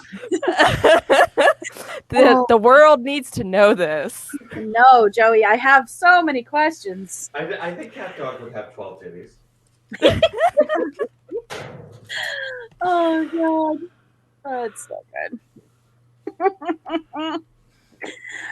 Yeah, like they've said, I can't beat that. Also, I didn't talk to anybody, so now I'm sad. Now I feel like I should ask. All right, chat. So what have you got? What monstrosity are you gonna throw out at us? What would be the How many worst titties would to your do? monster have? Yes. How many titties would your monster have? Also, Raging Lady Boner, heck yeah. Like, shaving optional, really. If you're comfy, it doesn't matter. And I realize how lucky I am because I do have naturally blonde hair, so I can get away with not shaving for a while because you cannot see it. But ooh, that's a good one. Dell says, real monsters. Rule 63. That'd be Oh God. They're Yeah. already monsters. more monsters. So Simpson, it's funny you bring up Bowsette. So yesterday during my stream, we were talking about potential cosplays for Dragon Con, and before it got canceled because of COVID 2020, one of my cosplays was gonna be Bowsette. So yeah, I'm here for that. Yeah. Like, nah. Yeah, I don't care. I don't care. The shaving, I just don't care. Honestly, I will spend more time making sure that like my undercut on the back of my head is trimmed up and nice than literally any other hair on my body because I just don't care. So, yep. I mean, I feel the same way about my drag. I'm like, y'all know I'm a man. I'm not concerned if you see a little bit of my chest hair. It's not like I'm doing pageants. Yeah. How did those stripes work? Are they come up from there? I will shave my armpits though. That's like my one thing. That's fair. And I feel like it gives you a little bit more flexibility if you wanted to do, tank tops or strapless dresses. I mean, I have a lot of friends who just don't shave their armpits, even when they would do that stuff. But I'm like, I like to mix the two enough to where, like, yeah, I don't give a shit if you see my chest hair or anything, but also the femininity of an unshaved armpit, I guess, or the mainstream femininity of a shaved armpit. There you go. Yeah, I like that. Yeah, unfortunately, that one I feel like is still very tied culturally. Oh, Sublime Epiphany, I might steal that. I want to draw some Lady Voltron. I want to draw like Studio Mirror current like DreamWorks Lady Voltron. Titty robots. I almost did a sexy transformer today just because I think it's fun. I mean, we still got time. It's a robot. It doesn't have to be sexy. You mean they're already sexy? Optimus is my guy. He's got those big truck front pecs. I was just gonna say, My love for you is like a truck. Berserker. you can literally give the character a dump truck of an ass. And now I have thong stuck in my head. Thanks. Oh gosh, yeah. What?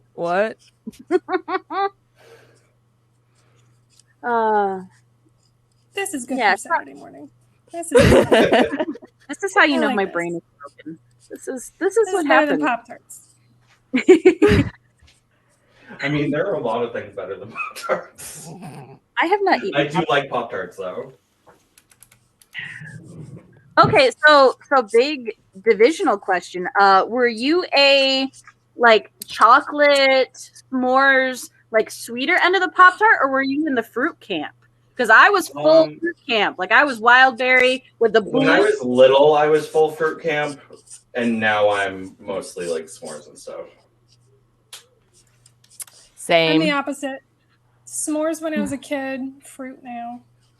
Interesting. I actually It's a can't eat me. the s'mores anymore. Oh no. They're like Oh, too sweet yeah. for me. Oh my god, I love it. My breasts. Oh, those are fine. Those are nice breasts. Thanks, they're made out of socks.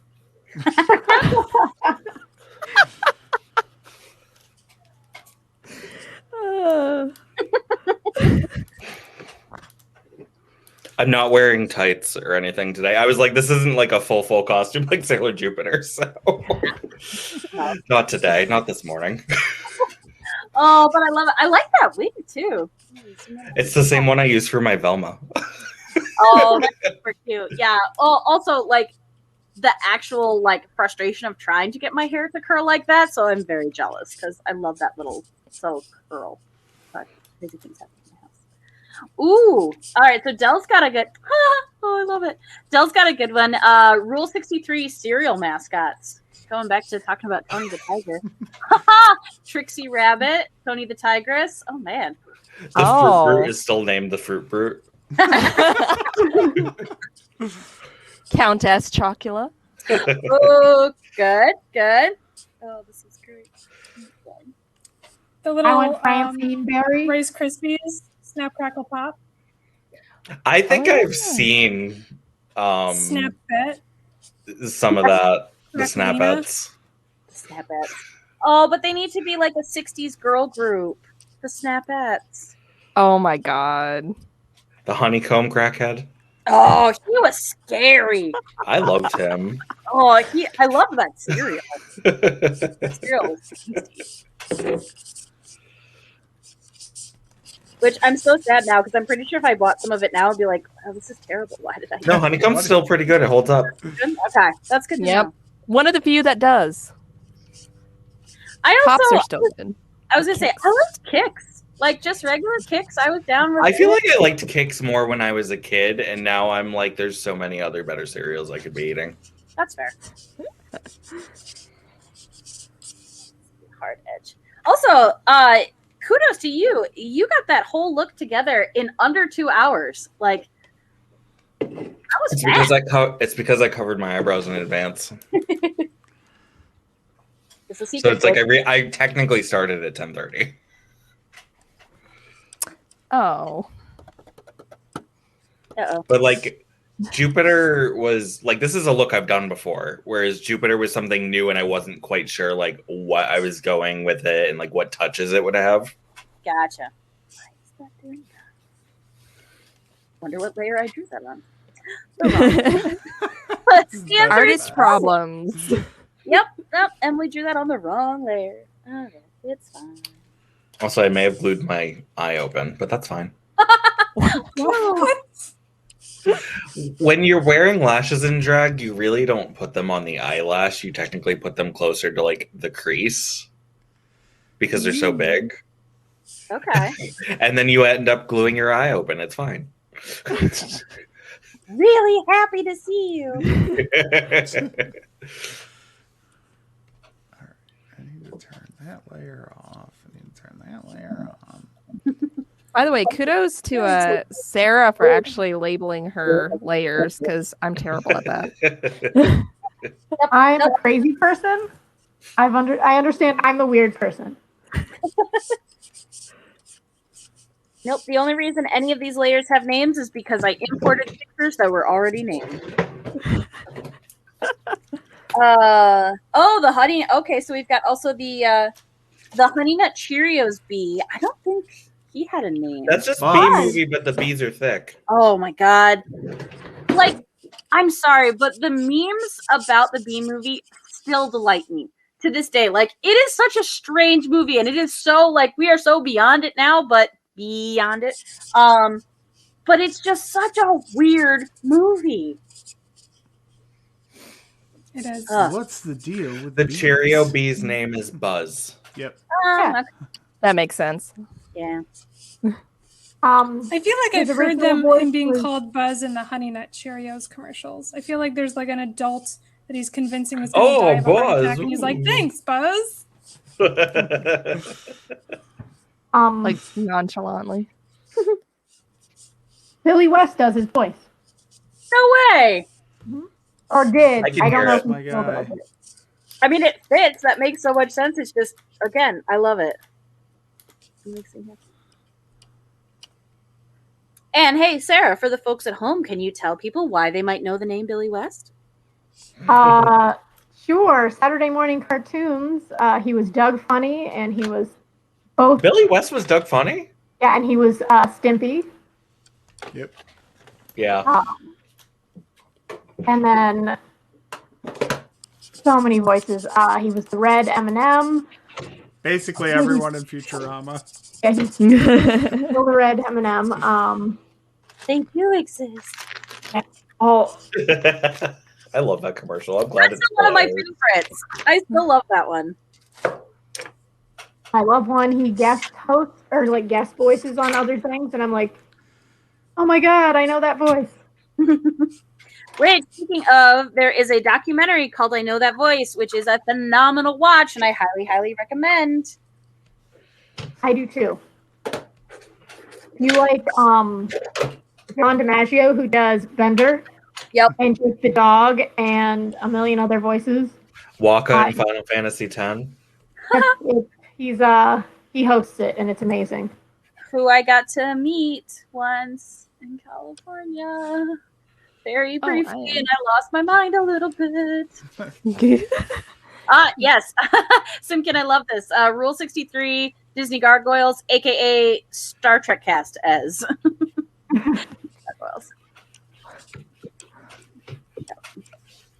Yeah, I went to a panel on voice acting. So it was the guy who did the voice of Rocco. And Hey, Rocco was almost one of my choices for today. I would have loved to have seen again, Joey. Just add him to the list. Like we're gonna have to much more. Oh, it's so good. But I have to admit, like before you do any of those other ones, I need the starter collection of the Pokemon. That is the thing that needs to happen. Yeah. Yeah. Which gen? So The cocktail. Not Jack. having this argument. for the drink and draw chat, if you were not with us, Joey created an amazing starter Pokemon, and now I require the other two so that he will make stickers of them and I can have them. But yeah, I'm not touching Gen. Also, I kind of wanted them to actually be Digimon instead and get full on like lewd anime. Digillusions. Digilution. Yeah. Digi-evolves. Because there's a lot of sexy Digimon. Yeah. The evolved Digimon are like, oh, hi. Oh my god, that's not where I thought this was gonna go today. It's true You're though. not Like wrong watching about it as the a kid, sexy you got Digimon, but It's like every Digimon starts off as this cute little furry thing and then just either becomes this fucking sex pot demon or this amalgamation of guns and dinosaurs. yes, Like- it does. That just leaves you going, what happened? What happened to that cute little thing? I'm pretty sure Randall, where bringing Gururumon was a Randall lot into of gay furries awakening. Yeah. Oh my gosh. All I can picture is the gift set of the dean from Community be like, I hope this doesn't awaken something inside of me. Yeah.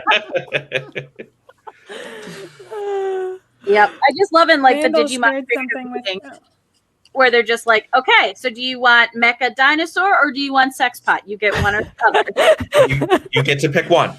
You only get to pick one. But I want all of them. Digimon. I can't I choose. think, like, What does that Monster mean? Rancher also had that. Yes, Monster Rancher would be good. Monster Rancher and Yu-Gi-Oh! For some of their cards also had all that fun stuff. Yes. Randall shared Yeah. a cartoon the other day. Also, if anything, Digimon can consent because they can talk. It's true. They have a full vocabulary, unlike the Pokemon. Yeah. Let's say more limited. Meowth could translate. This is true. Yes, yes. Pikachu does give you consent. Yes. Oh God. We take Pokemon consent here very seriously at the Doodle Crew.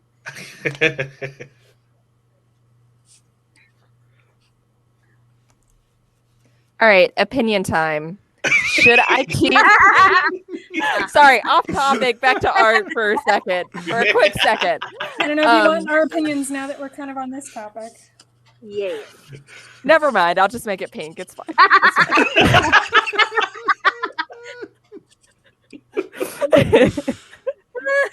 fine.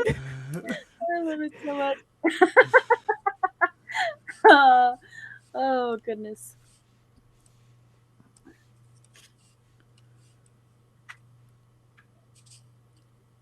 All right, so I can close the ads.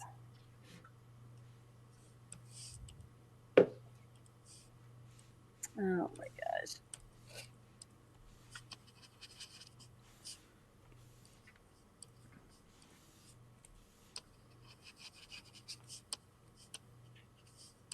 Okay, so what are we making pink?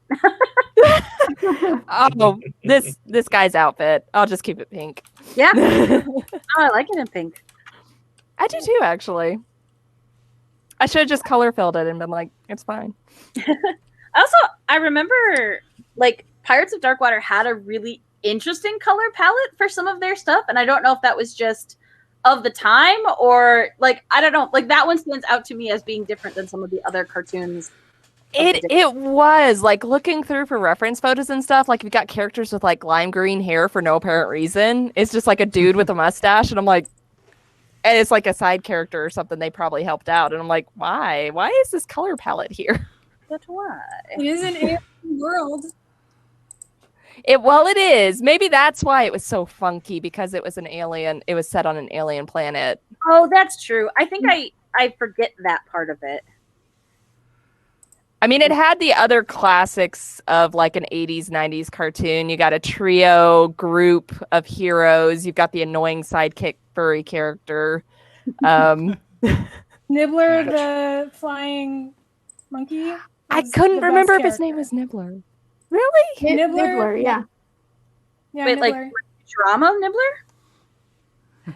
Oh, No, he looks like, hold on, I've got him in the character lineup here. He's like a red parrot with like a monkey face and hands, and Yeah. he's the best character. Oh, all right. Wait, hang on. Let me. He's a monkey bird. He's a monkey bird. Yeah, you know what it is? I think weirds me out is the white like goatee section. Like that always weirds me out on characters, especially if they're not meant to be like older. Like there's just I'm like, but why? I don't know. See, it doesn't bother me on him because he kind of reminds me of a mythic creature, and you know, like Kirins and unicorns and stuff always have like the Billy Goat goatee, so that doesn't bother me on this one. Also, I'm going to say cards on the table. That bothers me a lot on unicorns, and it was always a beef of mine when I was a child. So that's probably it. I'm just like, because I think there is the root of it. Unicorns. Well, I think because like the horses that we had growing up, like they didn't have that, so they were my reference for drawing when I was drawing unicorns. I was like, this is bullshit. Yeah, The goatee was actually like a staple of the original unicorn myth, though. Like unicorns by like the original design of them looked more like goat or deer than horses. They're actually very small too. So I always kind of liked the beard on. Yeah, more stag-like. I think actually Peter S. Beagle, who wrote The Last Unicorn, kind of phrased it the best, where it's like they have the grace a deer will never get, and the mocking and the dancing that a goat can only mocking imitate. And it was just it was very interesting description of unicorns. Yes, and the that way he horses described and- Amalthea. Yeah. And how she's beautiful, but when you read her description, it's like she sounds like an ugly human being. Why would you? But she's apparently very beautiful too. It's very interesting. God. Her terror and horror was more beautiful than any human could ever be. Like, what a weird sentence.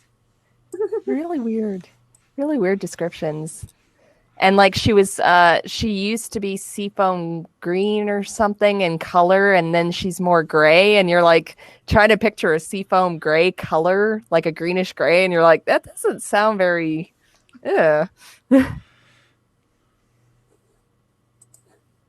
Which, by the way, Peter S. Beagle finally got the rights back to The Last Unicorn, so super excited. There have been talks of having a live action The Last Unicorn for a long time now.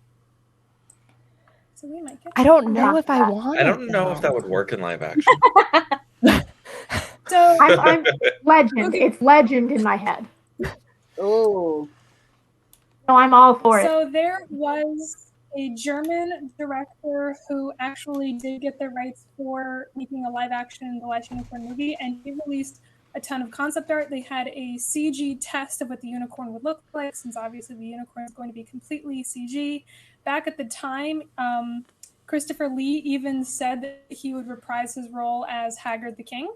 However, obviously Christopher Lee has passed away, and so we won't get that. But this German director that bought the rights for The Last Unicorn from Peter S. Beagle's publishing house, he held on to it, and he kept like making just enough process, like showing enough process to keep the legal rights for The Last Unicorn live action. And then he wasn't actually getting anywhere though. Like he had the money, but he wasn't actually like giving a date.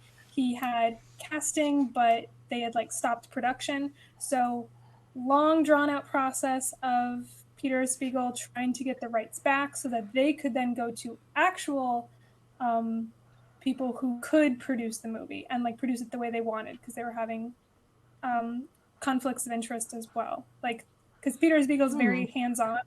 Both he wrote the script for the original Rankin Bass animation, and then he also does the reading for the audiobook, and like any sort of merchandise that comes out for Last Unicorn, he's very hands-on, and he was having issues with this director. So finally, the production stopped, it halted, they let the copyright run out, and then just this past week, Peter Spiegel finally got the rights back. And I know all this because I have had long talks with his publisher and his editor. Because Peter Spiegel goes to a lot of conventions, and then you can talk to him, and he's just this very charming guy.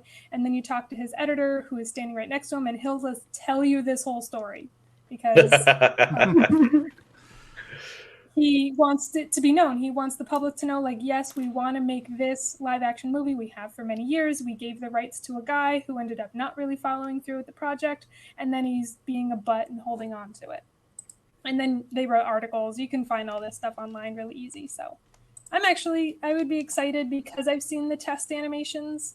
They look decent. I'm sad that Christopher Lee could not do the Haggard anymore, but it is what it is. Sorry, I am very much in love with The Last Unicorn. I like it. You guys. Here for the deep lure on That was educational. No, that's actually really encouraging because when somebody says, "Oh, we're going to take this thing that you love so much and do a live action movie," I'm like, maybe. I mean, did you see what they did with Sonic? Yeah. Yeah. Sorry. Actually, I heard the Sonic movie is actually pretty good. I think after all of the edits and everything, I think it turned into something better than it started as, we'll say. Oh, yeah. I will say the original trailer, I was like, oh, no. And then when they listened to everybody, and then the quality of the movie was supposedly actually decent. I haven't watched it. I was like, okay, they listened. Thank God. Oh, I like this. Thrown out Peter Capaldi as a substitute for Christopher Lee. I kind of like that. Like, that's it's not who I would have thought of immediately, but I kind of dig that because he's got good gravitas to his voice. Dude can deliver a monologue. And you Everyone need someone say who's like intimidating, but also like non-violent, but like sad. depressing as hell. Like, yeah, super just you feel bad for them, but then they're also just such a dick. You don't want Tony to Collette. for them. Where are sad boys at? Where are sad boys? Oh yes, everybody save. King Haggard is such an interesting villain. He really is, especially the book version. Like, he's just so bitter. I need to go back and read it now. Now I want to go back and read it. I haven't read it in like 5 years. That's too long. My favorite thing was how frugal he is. He was like, no food tastes as good as the effort it takes to make it. I'm like, okay, well, maybe some food, but like, have you tried chili? Like, have you tried Moonies?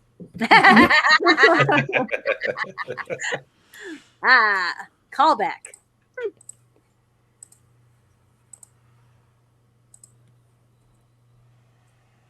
Would you stop it? Stop it. Oh, Milkshake's on a pipe. Uh-oh. somebody come get her. She's dancing like a stripper. Yes, Del. When we do our Watkins Glen hangout, you can bring me neverwhere. Also, I'm afraid to say this, but I feel like it needs to be said. And it's funny, Kristen, because I've known your deep love for Last Unicorn for a long time. I have never watched it. I've never seen it either. Yeah, I haven't seen it in a long time. It's on my need to watch again list. yeah. I know I need to see it, but I have not yet. The only Rankin Bass movie I haven't purchased yet. The Last Unicorn is my marker of like where I put you on my friends list. Like, if you have not seen Last Unicorn yet, I will sit you down and I will watch it with you, because I'm one of those that like I'm gonna say every single line. I'm gonna sing with it, even though it's horrible singing. Like, and I will have this experience with you. And so next time, Emily, if we're ever around each other, I'm gonna sit your ass down. I was gonna say, I feel like once we can open up again and go to Pittsburgh, like visit Randall at the same time and sit and watch some Unicorn. Oh, Sublime Epiphany has never and I heard will bring of it. the graphic novel and Wait, time out. Graphic novel? I nice, still speaking don't my know language. that novel. You stay right there. Oh my goodness. Oh, I love it so much.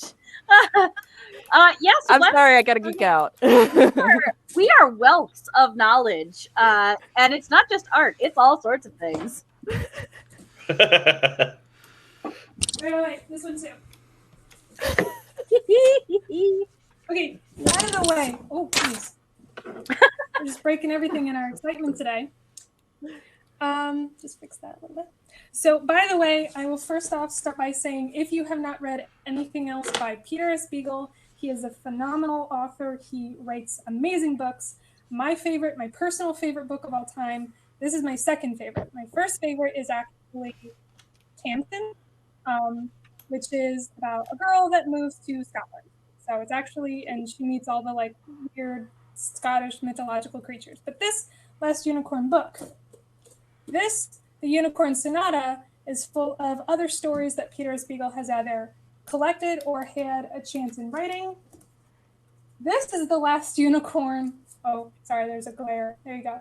This is the lost version of the Last Unicorn. This is very few printings of this. I had to like drop a pretty penny. What this is it's in his original manuscript, and it's the very first draft of the Last Unicorn. So this is actually, there's like notes in the margins. Some sentences just kind of end because, again, it's his writing process. And the story was completely different.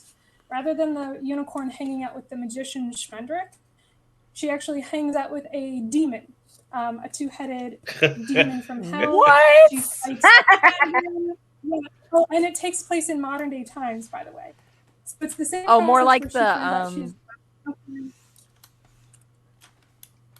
out what's the name of the one with the flutes? where they come to the modern world.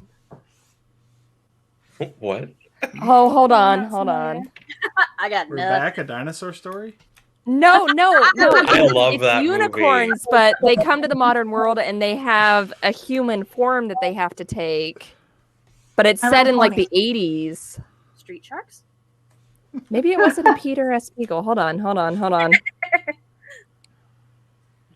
A It's rare. troll in Central I'll choose Park. the- But yeah, Half of these scenes are just so like if you can us find it, trolling our memories and trying to remember, like, wait, there was this thing. Please, somebody else remember this thing. Please tell me I'm not imagining this. All right, go ahead, there Kristen. are 2 graphic novel versions of The Last Unicorn. This is the most modern, and as you can see, it is ginormous.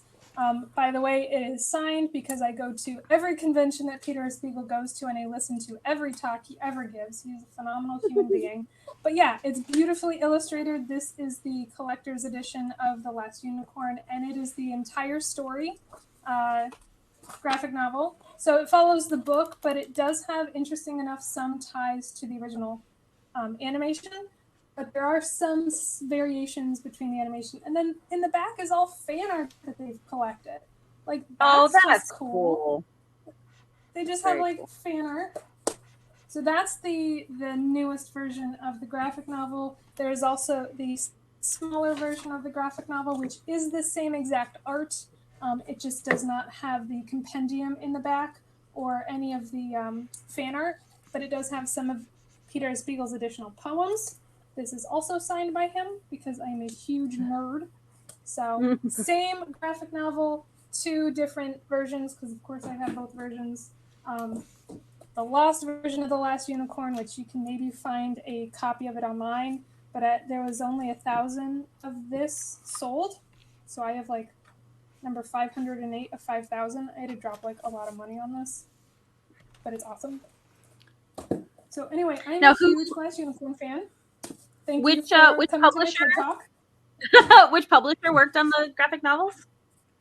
Oh, so it's IDW is the publisher for the graphic novel, if you can see right there. But the Rock Publishing is still the ones that have now gained the license back to The Last Unicorn. So it's Rock Publishing. Okay, so the thing that I was just thinking of was the Unicorn Sonata, because he's playing a conch shell kind of like a flute, and then so it was that one. I'm not crazy. That is what she's talking about. She's talking about the Unicorn. That is what I'm talking about. So, yes. So the Unicorn Sonata, and then he also wrote even more just knocking everything over today. He wrote a few more short stories unrelated to The Last Unicorn that he put into another compendium, I think called Keys. And then there's also the Innkeeper story, and then Return of the Innkeeper Song. Or sorry, the Innkeeper Song, then Return to the Innkeeper Story. Flip that. These are 2 books that have nothing to do with the plot, but they take place in the same world as The Last Unicorn, and Schmendrick does make an appearance. Even though the stories themselves are completely separate, there's no correlation, but they happen in that same mythological world. And that will be the end of my TED Talk. Okay, but really, audience, what we've really learned is if anyone has any questions related to Last Unicorn, Kristen is your resource. She should be your first person that you go and talk to, because she's got it. She's got it all. She's got the history. Yeah, just whatever you need. I'm sorry, I get very passionate, and then I forget that I'm coming across as a little crazy.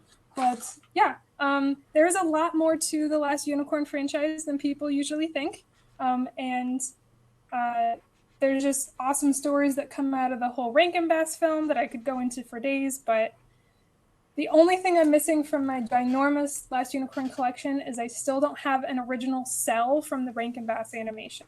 And dream acquisition. They are super expensive, and the ones you can find are in really bad condition. Especially since Rankin Bass had that fire, so they lost just a ton of stuff. So you can only find ones that have already been liquidated to private collectors. But that'll be one day. So I will calm down now. I will. I just like Kristen at Comic-Con, like walking past one where they've got a cell and she's just reaching her hand out like, soon you'll be fine. Right? Just I'm a normal person. I have a job, pay taxes, just like you. I just am also a little obsessed with this one artist, this one author, and his everything.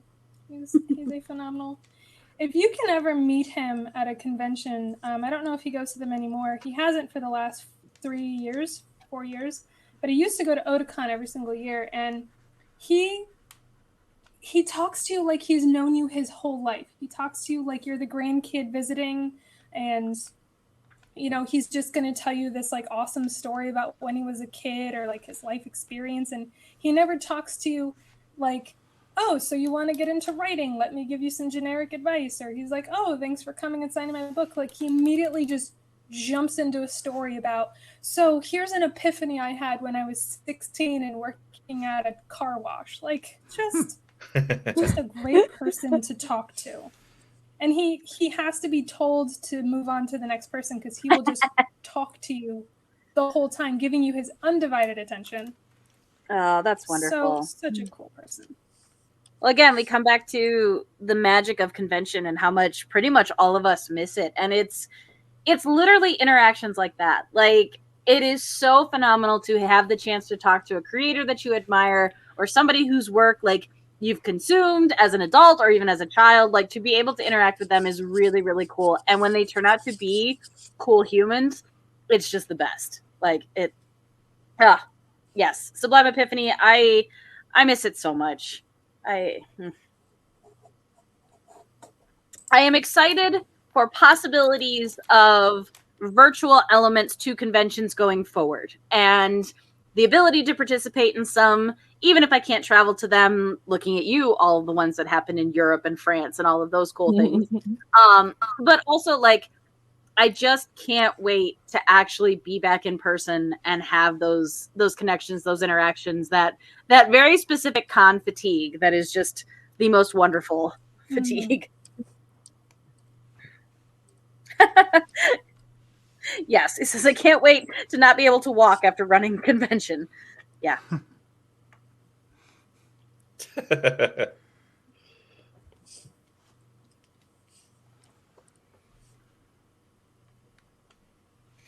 Oh. Finished up my second character. Hey, well, I was gonna say, like, we're probably, I would say, getting in maybe the last half hour. So if we want to start getting to a point, and then we can do outros. But yes, Sarah. I'm hoping to get my third character done too.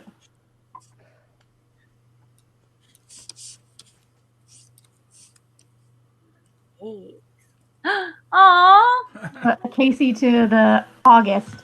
I like it. Also, yay for hockey. Oh, that's awesome. That looks really good. That's so cool. Did you have a reference for that? I looked up a lot of pictures of action figures of Casey Jones, and they're terrible. Okay, there's a sexy gender bent Jason figure, and this reminds me a lot of it. Sorry, the fact Casey that Jones. like, yeah, I know that one.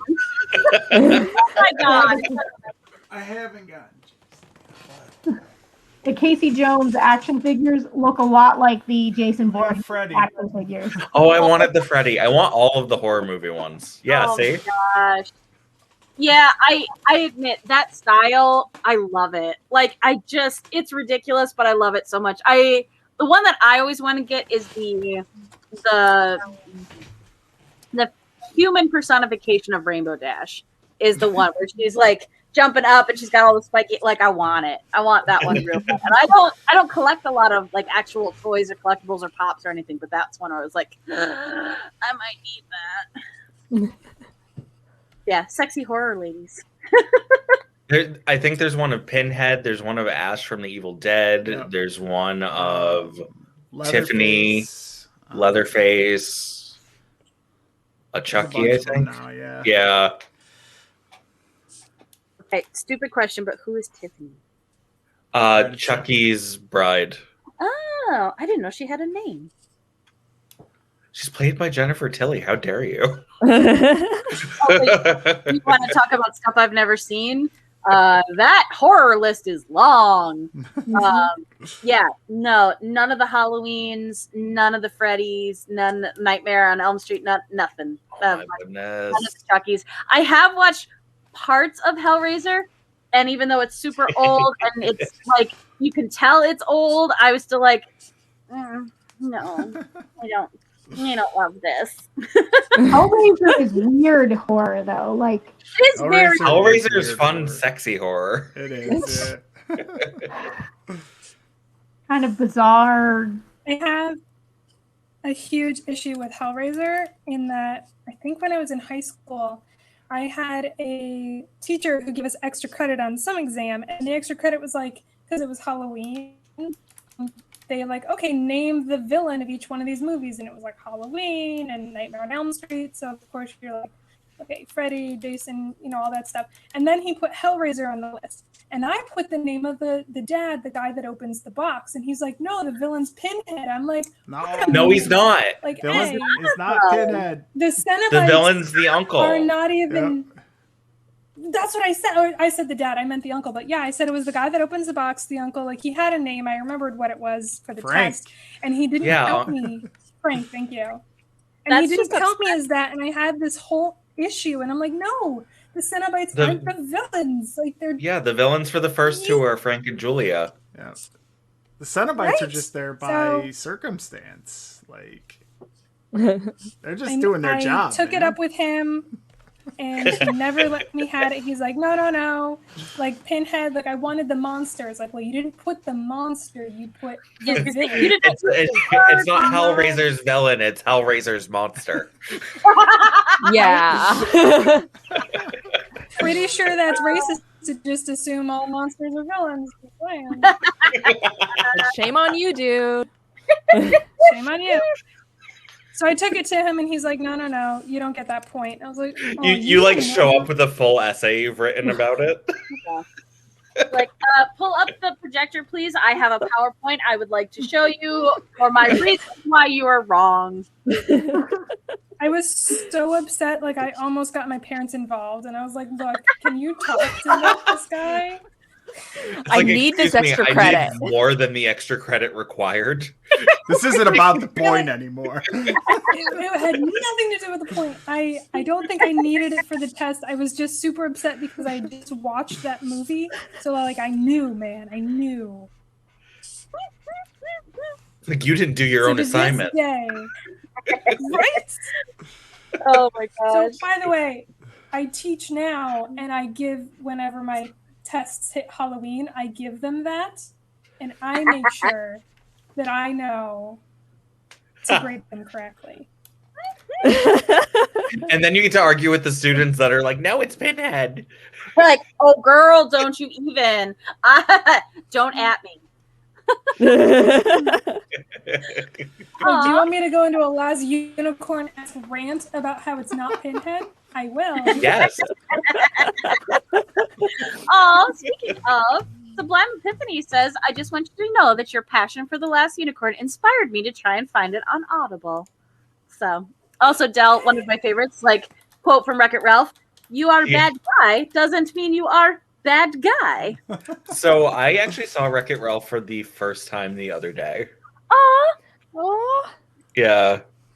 It's like, every single time Disney and Pixar come out with a new movie, I end up waiting like years to watch it now. Specifically because they're like 3D. Okay. I'm like, if this was a 2D movie, I would have ended up watching it already. Yeah. Milkshake, get down! Don't you ever get down, Milkshake. You live you. He used to have a piece of cardboard that blocked the pipe from being accessible. And I think my partner recycled it. Oh my god. Well, that's not Milkshake's fault. I think you're yelling at the wrong person. No, it's not Milkshake's fault. Oh my gosh. Precious, thank you, baby. You knocked some of my drag down too. Oh. Love There. You said there isn't an audiobook of The Last Unicorn. I do know there is an audiobook because I have it, and it is by Peter Beagle. He reads it. He also reads all of his other books too, like a Quiet Place Somewhere.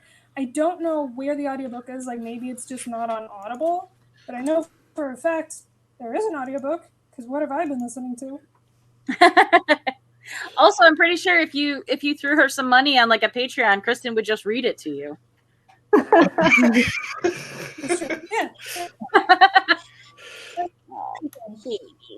I'm gonna fight him. It's by Harper Audio, if that helps. Okay, so apparently yes, the I would have movie is on to- Prime. So, hey, success. Also, He Who Is Steve says the Cenobites aren't villains; they're explorers. That is their quote. Yeah, literally, the only reason I know any of that is because the Botched Boys watched it for a Botched film night, and I watched little bits of it. All right. So, Joey, can I show yours? Give me a minute. Okay. I'm getting real close on it here. Yay. All right. Well, I will be right back then. So, yeah. No, don't fall down. Don't fall down. Just close. Thank you.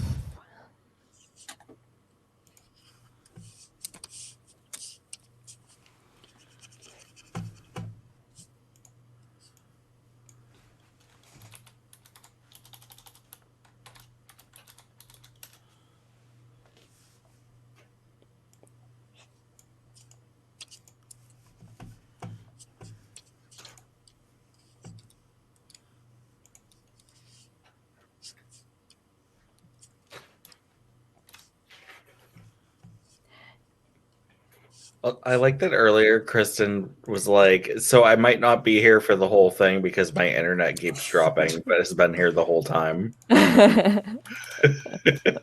Apparently, my internet decided it was going to work a little bit better.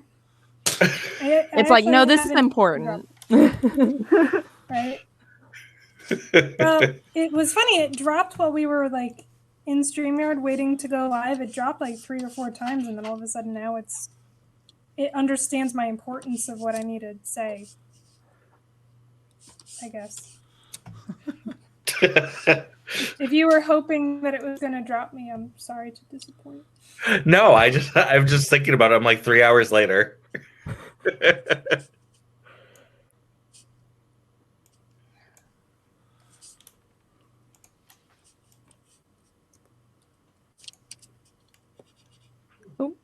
I live in a place that has a monopoly on like who my internet provider is.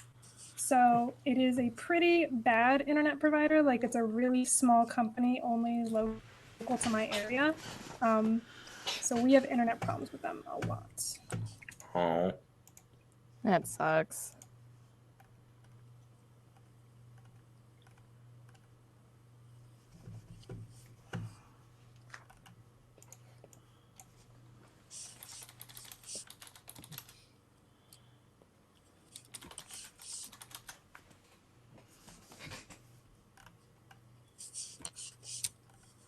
Yeah, I think at our old place we had to have Comcast, and they were fine, but I'm glad that we have Verizon now. You always hear horror stories about Comcast. Yeah. It's like in our first place, we also had to have Comcast, and we weren't getting the speeds that we were paying for like the longest time. And it turns out it was because they never transferred the speed of the plan from the person who lived there before us to ours. Oh, no. That's Yeah. the worst. That's It's a like everything was still in our deal. name, but they never put the speeds correctly. That's awful. When we first moved here, there was no internet service provider, so we like begged Verizon because they were right down the street. We're like, come up one more mile. We're right here. Come on. And they're like, no. So we just got fiber this past year, and it's awesome. And then I got a phone call from Verizon saying, hey, we have internet in your area. Would you be interested? I'm like, no, don't talk to me right now. I gave you your chance. I gave you your chance for 3 years. Go away. After begging, and they're just like, nah. They're like, no. I'm like, I will go out. I will get every neighbor we have to sign a petition. Just please give us real internet, please.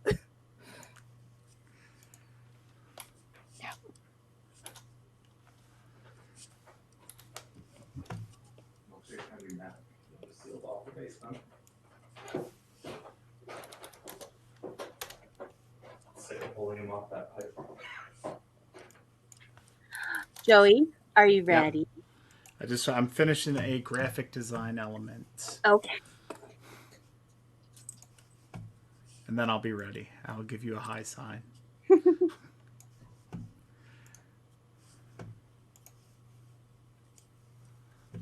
still flying a little high off of that last unicorn rant. Oh, I love it. I'm a little too enthusiastic, but it is such a good series if you haven't watched Reddit. No, so honestly, and this is something that has come up on other streams I've been a part of or in my own stream, and it's the amount of joy I get as like the listening side of that when someone talks about something they're passionate about. That is so much more fun to me than just like small talk. Like, right. I mean, again, if you're passionate about the weather and you want to talk about the weather, that's awesome. But if you just want to be like, so how are you? Good. How are you? Good. Like, okay. Or would you like to know all of this crazy information about the copyright claims of Mr. Beagle and his that's way more interesting to me. And like, I'm here for it because I didn't know any of that. And honestly, even if it's stuff I did know, like having someone be excited about it is so much fun to listen to. So no, I think that's always better than just meh. That's true. Like even just on YouTube or something, watching someone like review books or movies, and especially if it's like a book or a movie that they really enjoyed, it's just like kind of fun to hear like why they enjoy something too. Yeah. So it's not just like this is the best thing. This is great because it reminds me of such. Yeah. Vicarious happiness or vicarious enjoyment. Yes. Yes. I think it's very easy to be blasé about things. I think it's very easy to just enjoy things at a very like low level and be like, yep, that was cool. But you know, people who get like excited and can't control that excitement, like that in like I said, in my opinion, that's way more fun. Oh my god, Photoshop, please just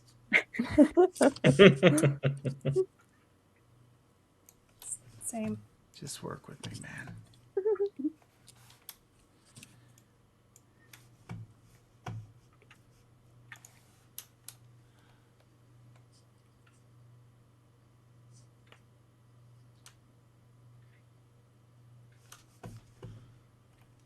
I like those.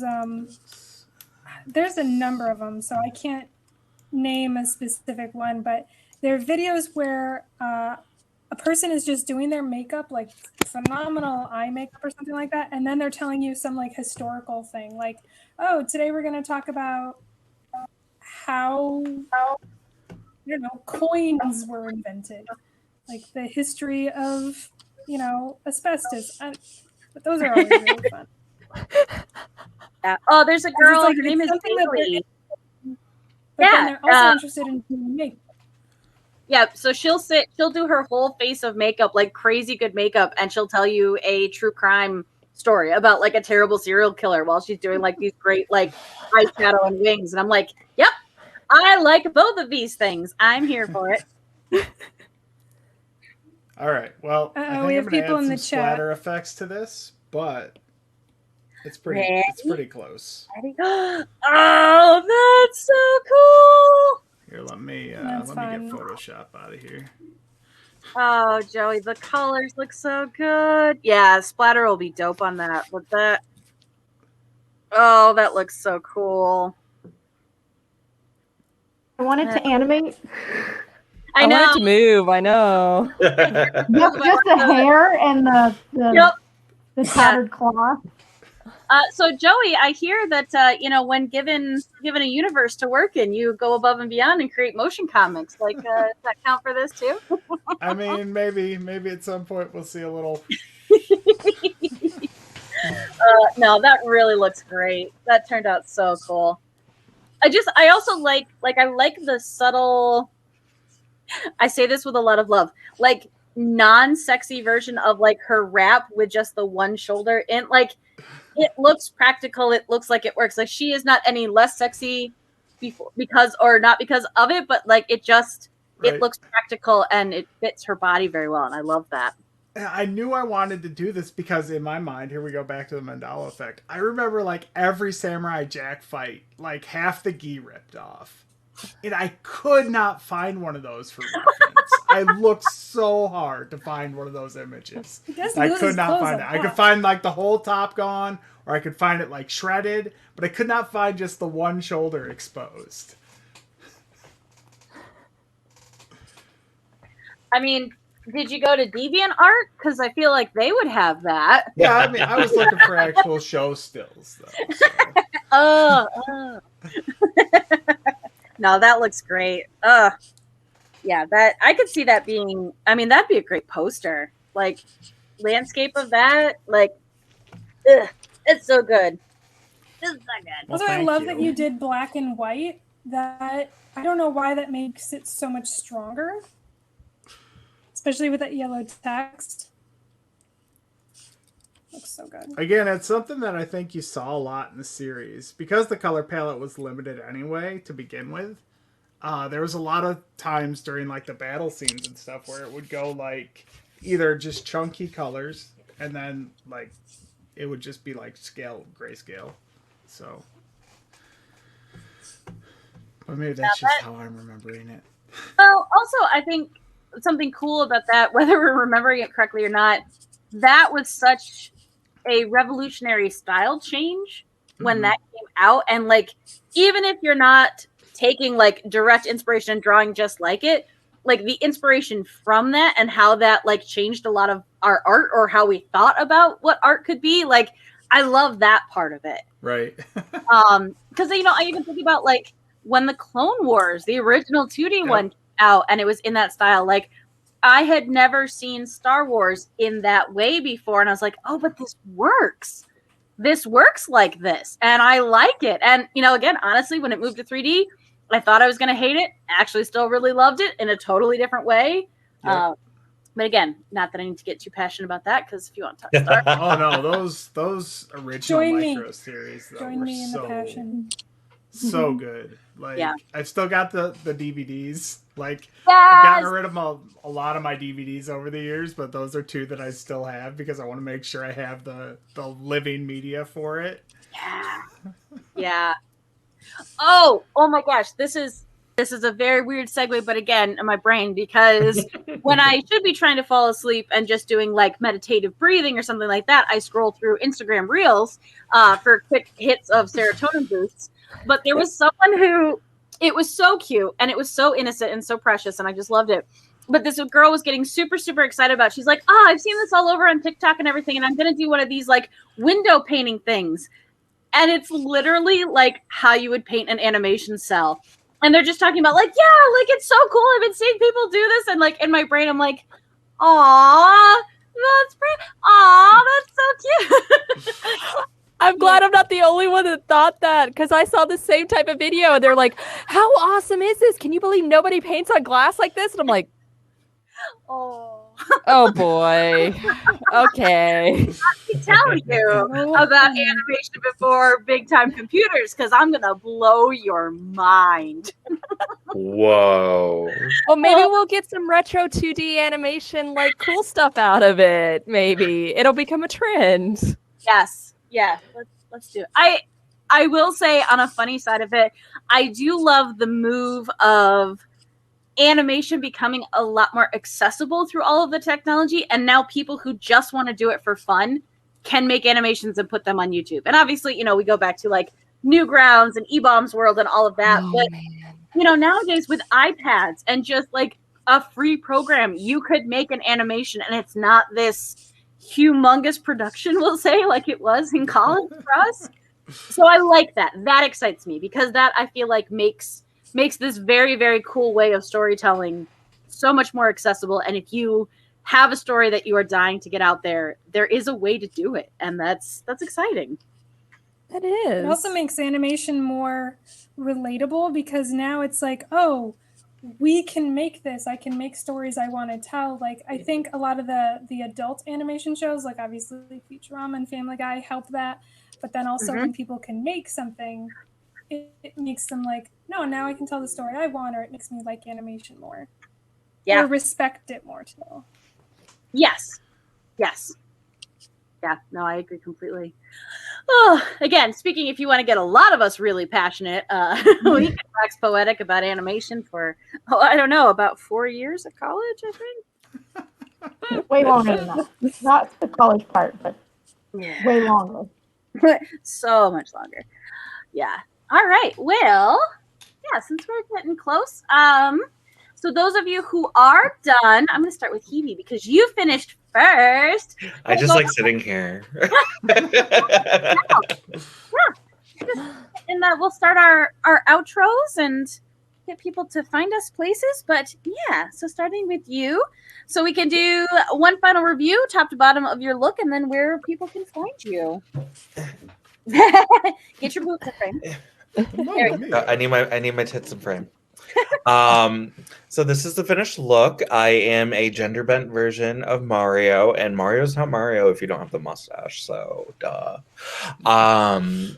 Places you can find me, again, Twitch, twitch.tv/HebeBuffet, Instagram, also Hebe Buffet, Twitter, also Hebe Buffet. I just made a TikTok recently. I haven't really posted on it, but that's also Hebe Buffet. I'm lucky enough to have uniformity on everything. So, but yeah, if you're in the Pittsburgh area, hopefully I can be out and about and performing in a few months. If not, you can see me on Twitch. I am hosting a show on April 24th called Animazing. It is a love letter to everything Japanese media. Woo-hoo!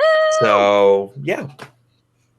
Yeah, so definitely, again, as with anybody, if you want to follow any of us on Twitch, hit that follow, but there is also a notification thing that will tell you anytime we go live, whether it's with our own stream or something like this. But yeah, mark your calendars for that, because I think that's going to be super fun. Yeah. Yay! Thank you for hanging out with us again. Oh, of course. I love it. Yay!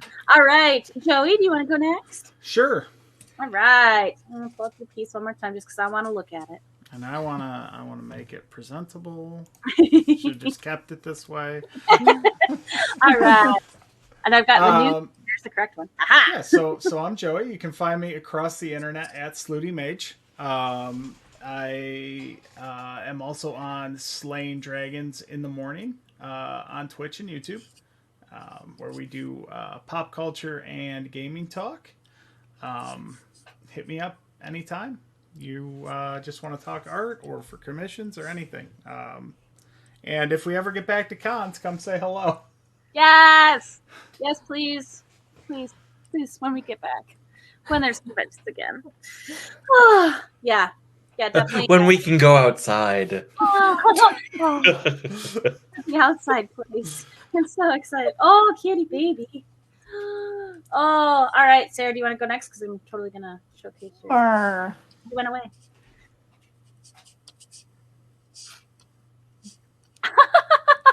I got confused. I thought you said I went away, and I'm like, I'm right here. You went away. Also, Kihu Steve says you're a third-rate plumber with a fourth-rate deck. I haven't had any complaints about my deck.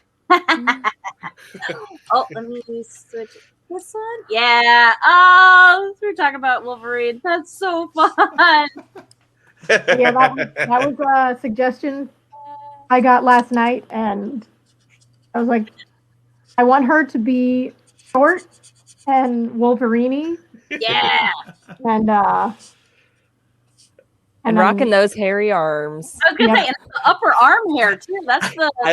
I like that she looks distressed that she has breasts. Well, once I did this one, I was like, oh, I really want to do a female saber tooth, like coming down. Oh my god.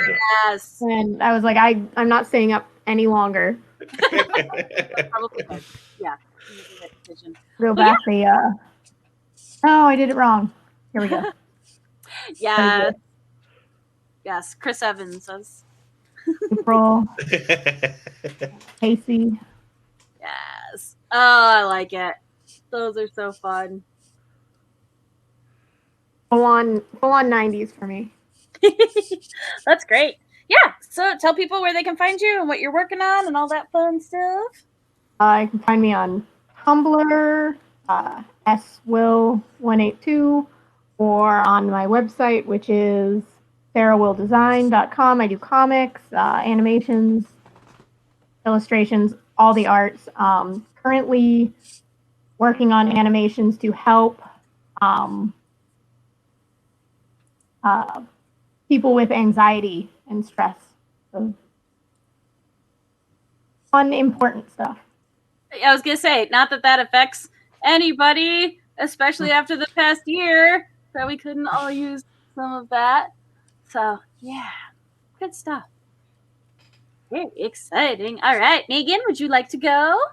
Sure. Move this over so you can see. Yes. Ah, so good. Yeah, so I got pretty far. I'm pretty happy. Yeah, so that turned out great. I love that. Yeah, well, it looks really good. Awesome. So where can people find you and check out your other stuff? Yeah, so I'm on Instagram, Facebook, Tumblr, all the places. On Twitter and Instagram, I'm Megan C Creates. I'm currently actually running a shop sale on my Etsy shop. If you guys want to check that out, it's megancreates.etsy.com. It's pretty easy to find. Let me see if I can add it so I can drop it in chat. I can't. Not a problem. It's a whole bunch of eclectic bits and baubles featuring my art, anything from lanyards to stickers to acrylic standees and enamel pins. I sell a little bit of everything. I can confirm, really dope because I own one of the keychains and I love it. So highly, highly recommend because she's just wonderful and I love her. So yeah, check that out. So that's in chat. Cool. Yeah. Are you currently open for commissions if people are interested?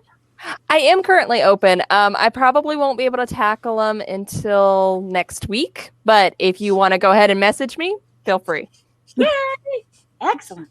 All right. And Kristen, this up so people can see. Boop. There we go. Oh, hey, nice. That text looks great. So once again, I don't really get to completely finish, especially since today I didn't really start with like a sketch or anything. I kind of went like completely, as I said in the pre-record, like I went commando on this one. We die like men. So not quite finished, but yeah, kind of a gender bent Danny Phantom versus whatever the male name for Ember McLean would be, and done in sort of a comic booky style. So that's what we're going for. So yeah, you can find me again as Kia or Kia Creations pretty much anywhere, mainly Instagram, though as I said in the beginning, I am going to start splitting that between art and cosplay, so Kia will become my art page exclusively. But yeah, go ahead, either look me up for art stuff or Last Unicorn edition, because I will absolutely word vomit out as much as you need to know about that specific topic. So let me know. And if you're just a fan, let's just fangirl together.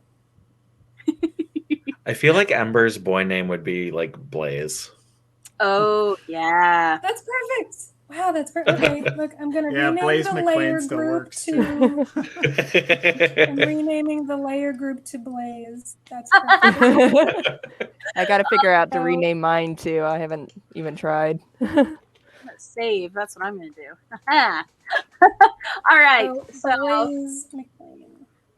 So I just want to say humongous thank you to everybody who hung out with us in chat and followed along for the literal roller coaster that our conversation was today. We really appreciate you. I know I love hanging out with you guys. Thank you to everyone on Doodle Crew for coming and hanging out and doing Saturday morning cartoons. I love all of them, but this one is definitely one of my favorites. And this is happy we just hit double digits. This is episode 10 of Doodle Crew, which doesn't seem possible. So yeah, this is awesome. So as always, chat, if you have any questions, want to know more, want to show us your own art, want to chat with us about our nerdy things, hit us up. Obviously, we like a lot of things and are happy to talk about them. If you want to talk to me directly, I am at a swan named Emily all over the internet. Every place, pretty much type in that, you will find me in some iteration of that. Sometimes it says art at the end, but it is a swan named Emily across. If you want to catch my face one more time live, you can pop over to Raging Lady Boner, which is twitch.tv/Raging Lady Boner, tomorrow night at 7. Her and I are going to have a sit-down interview. So I'm very excited about that. So that's the next time you can see me. Also, mark your calendars because we're going to have another Doodle Crew draw coming up, and I never have it pulled up when I want to talk about it, on the 8th of April. So Thursday, April 8th will be our next Doodle Crew. So come hang out with us. Do that. That's awesome. Again, follow Doodle Crew Draw because Nicole, Mayor Squish, does an amazing job uploading all of the art that we do on these streams so you guys can see it and also tag the artists. You get to watch and see a lot of our final pieces if we don't finish them on stream, or, you know, touch-ups if we didn't like how it went on stream. Yeah. Also, thank you. Thank you again. Thank you, everyone. And yeah, we will see you next Doodle Crew. So goodbye. Thank you.